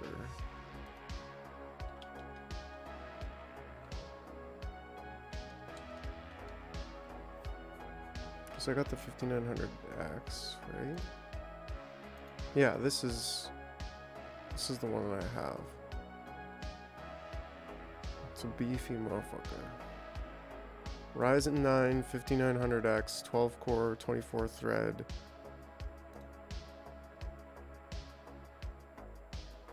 Oh, because I'm looking at like actually higher 7600. I'm at 5900.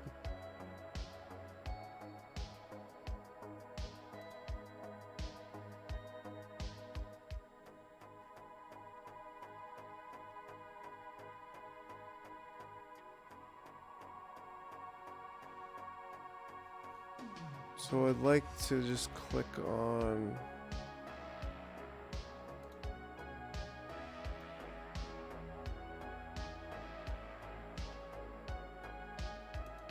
product.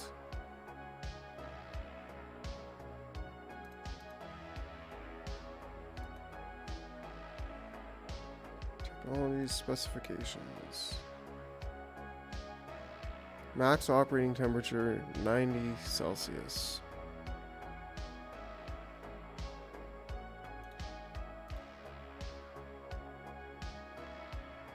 I can stop this render though. See an immediate drop. Temperature dissipating.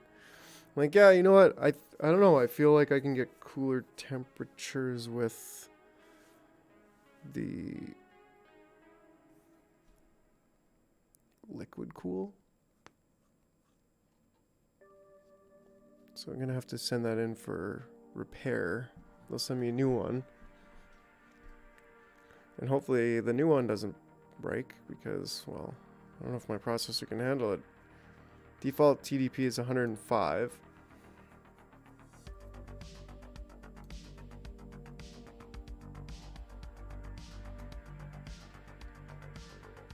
Oops.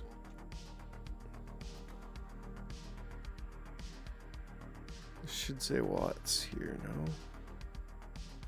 Yeah, it's like 4.1 gigahertz right now with the CPU. So, like, it's a pretty deadly 5900X. I dig it. It works wonders. Memory, 21 gigabytes in use. Committed 31. Yeah. So that's pretty cool that I probably didn't need to buy 64 gigabytes of RAM. Like 32 would have been a sizable upgrade and saved $100. So I'm like, well, whatever. Like I should have saved that $100 to upgrade to like DDR5 later and get faster RAM later. But you know, sometimes I splurge. I've got 2 discs now, which, yeah, for better or worse, whatever. Things will turn out fine. How much power does the GPU use though? And what are prices on GPUs now? I'm like, now I'm down a rabbit hole I don't need to be in. Like, woo! Oh man. Memory Express. Let's check out. Let's computer part shop. My favorite thing. Girls buy shoes. I buy video cards.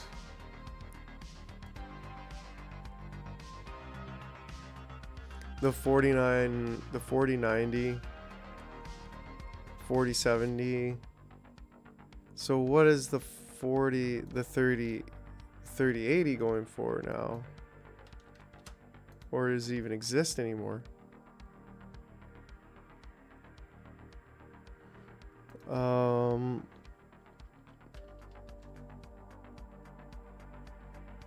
Where's the dark button? Dark button? There it is.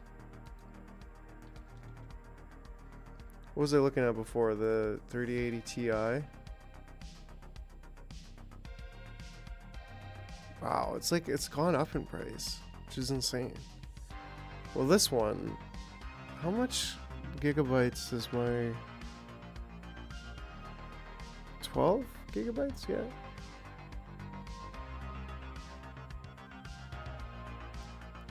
But this one has more, yeah, the EVGA one went up in price for sure.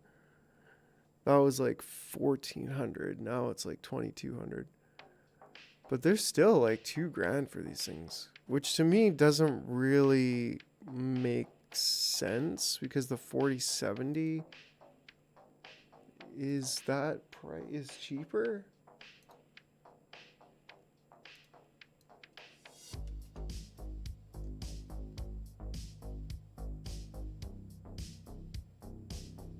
Like this would be a pretty deadly buy at 4070. $1,200.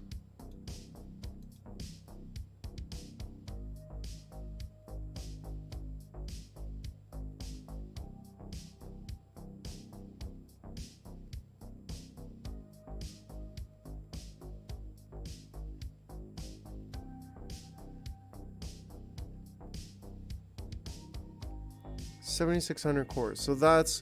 So they do say that's better gen. So it's not just about the cores.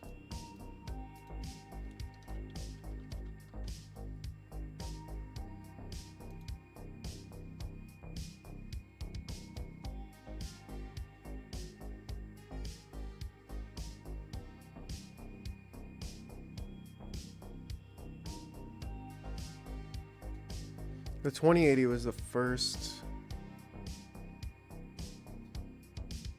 with RTX.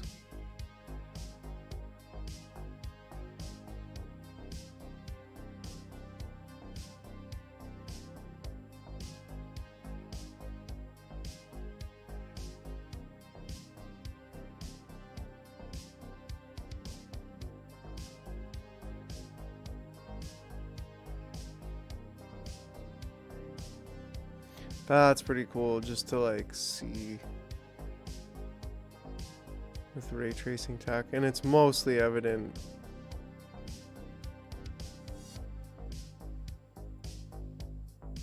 with the water. But yeah, it looks. I mean, that's like, oh look, now I can see the reflections better in the puddles. Like whoopity doo. But it also gives the ground more texture. So I mean, it's just more real overall. It does look cool, but it's like the coolest thing for me is just the more CUDA cores to like here. Yeah, so it has 10,000.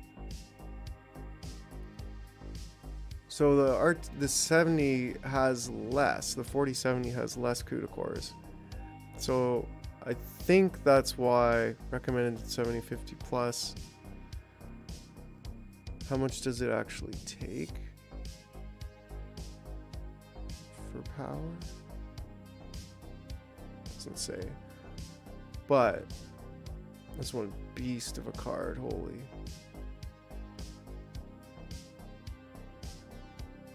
Two HDMIs.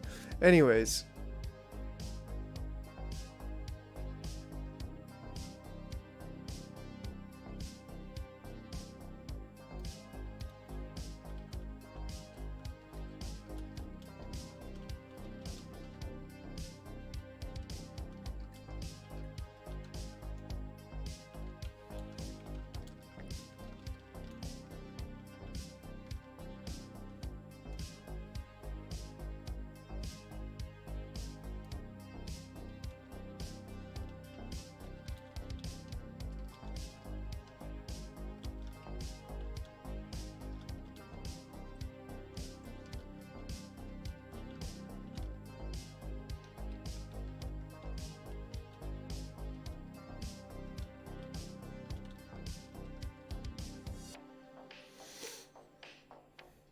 And yeah, I did buy memory. Like, what's the speed of my motherboard? Let me hold on.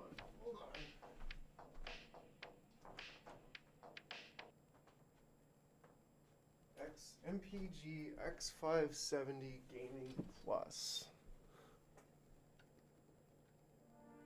XVG MPG X570 Gaming Plus.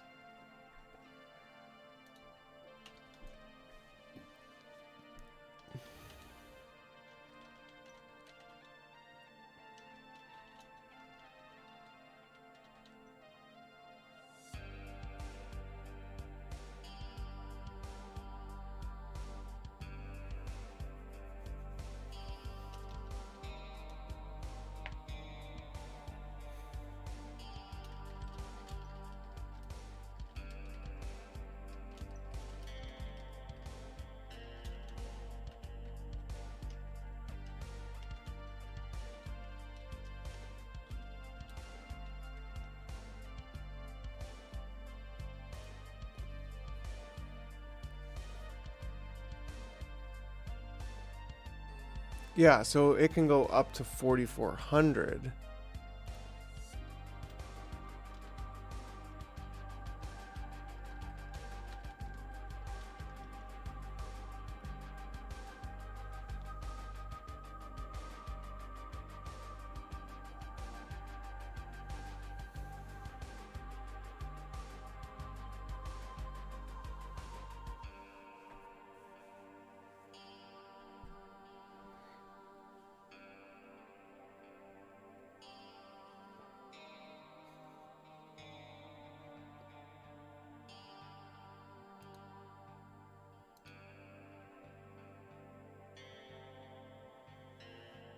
There's only one better. There isn't 4400.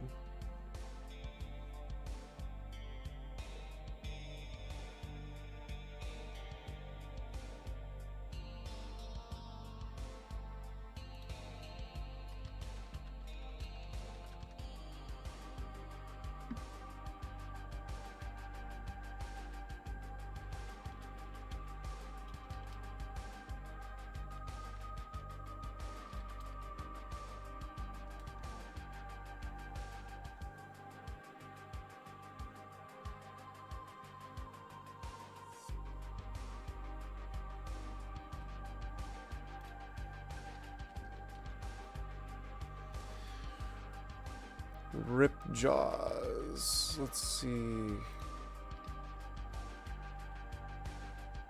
So this would have been what I got. I don't think. Maybe I do have 3600 and I'm not using it at that. I'll have to call tomorrow and see about that. Because I mean, when I put these in, it went to 2666. Which I had to change something in the BIOS.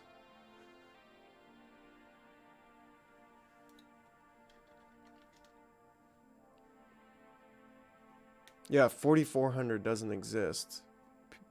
5 starts at DDR5 starts at 4800. 52, 56, 6000, 62. So like the best RAM right now would be friggin' PCI or DDR5 6200, which would be insane. But like there's 2600 and even the 32s that don't look the way that the ones I have. Although this one kind of looks the same and is at 3200, so but there is no the one that I have is the Ripjaw series, which is like the most badass looking ones. So obviously it must go fastest.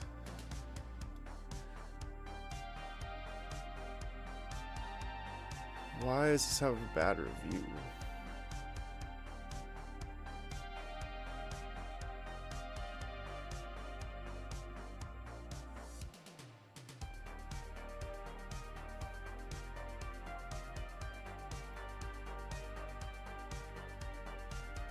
$3,600 reviews. First set wouldn't post, second set one stick gave errors. Unreliable, just get different RAM. Interesting. I mean, computer parts can always have a problem. I've never had a problem. I mean, if it wouldn't post when I put the new RAM in, it didn't post, but then I put the bigger RAM in the first slots, the primary slots, and then it posted, but then it loaded up with like 2666 when it's definitely either 3200 or 3600. But most of these, like what I just got, the 64 gigabyte set, I'm sure that there is only one set of 64 gigabytes with 3600, so it is the yeah, and you can see like on, I'm pretty sure, yeah, you can see like there's the cheap looking ones that go up to 2600 or 3200, but then there's the expensive, better looking ones that go up to. So it's like, I'm not trying to just get cheap RAM. It's not like I was like, well, just give me the cheapest one there. I was like, no, I want good RAM. This is what I'm building a computer for. So they gave me the best DDR4 there is. But DDR5 is a whole different set. And this motherboard does not support DDR5. This is right when DDR5 was coming out, I think. There was like no motherboards, I don't think, that had DDR5, or it was like very expensive. Because I got this exactly a year ago, actually, when I was going in yesterday or on Sunday, it was 2 days past a year since I bought the whole PC and put it together. But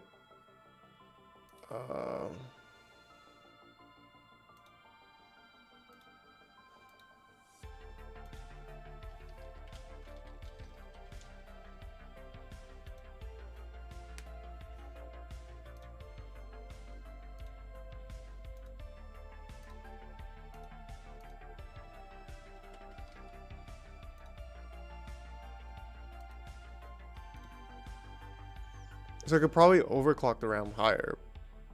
But again, I don't think I need it.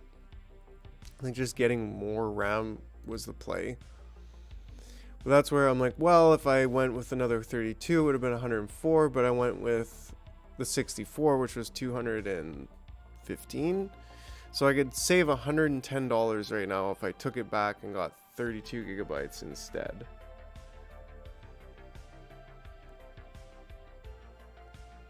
Which I just don't think is the move. Like, I probably should do that, technically. But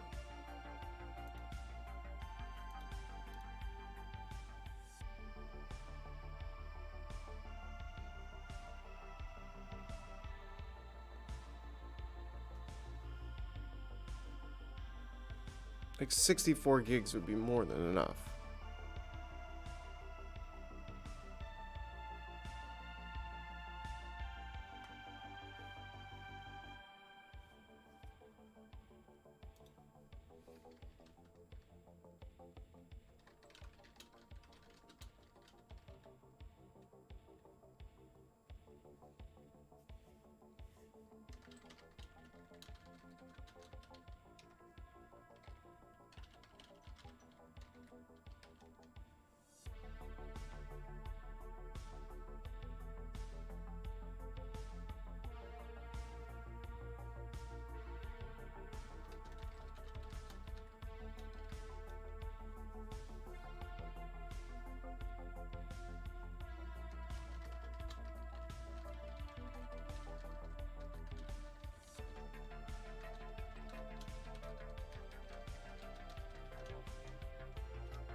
Alright. Let's just for fun look at the most intense RAM. Yeah, that's so crazy.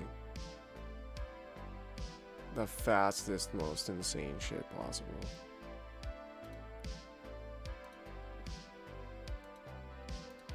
Alright. I think that's enough computer parts. A 470 would be...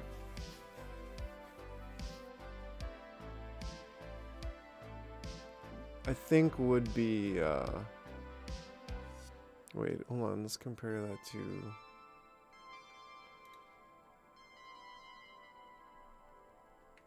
Boost clock. OC, memory...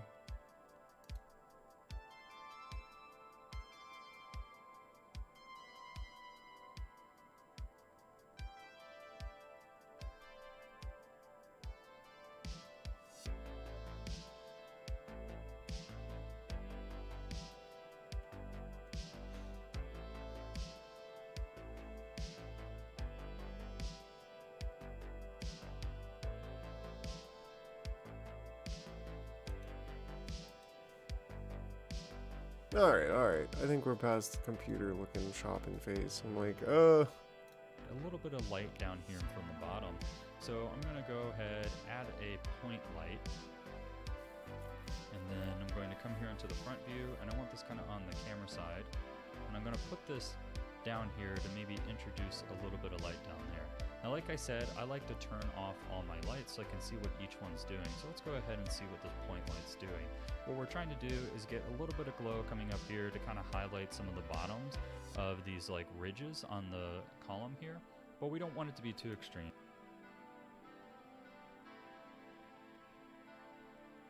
So let's maybe bump that up to 50, see what that looks like. You can maybe even play with a more ominous color like red. And now that we have kind of an idea what's going on there, and now we can see that we kind of have these warmer colors coming up here, and I feel like here we're getting kind of a lot of interesting colors mixing, and I'm really happy with how this looks. Let's talk a bit about our sponsor, Displayland. If you're looking to deep dive into lighting, then Blender Guru has a great lighting course on his YouTube channel, and what this does is not so much the specifics of lighting in Blender as much as it is just lighting in general, and it covers all the kind of lighting mastery that you may need in understanding lighting and where that goes. If you're willing to pay, CG Cookie just released a Fundamentals of Lighting course, which goes through specifically lighting in Blender, and it has a lot of great and advanced tips. I really recommend it if you're interested in kind of deep diving into lighting. Let's go through how to use Wow. the display lamp. Models are created via a technique called photogrammetry, which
I'm an efficiency file.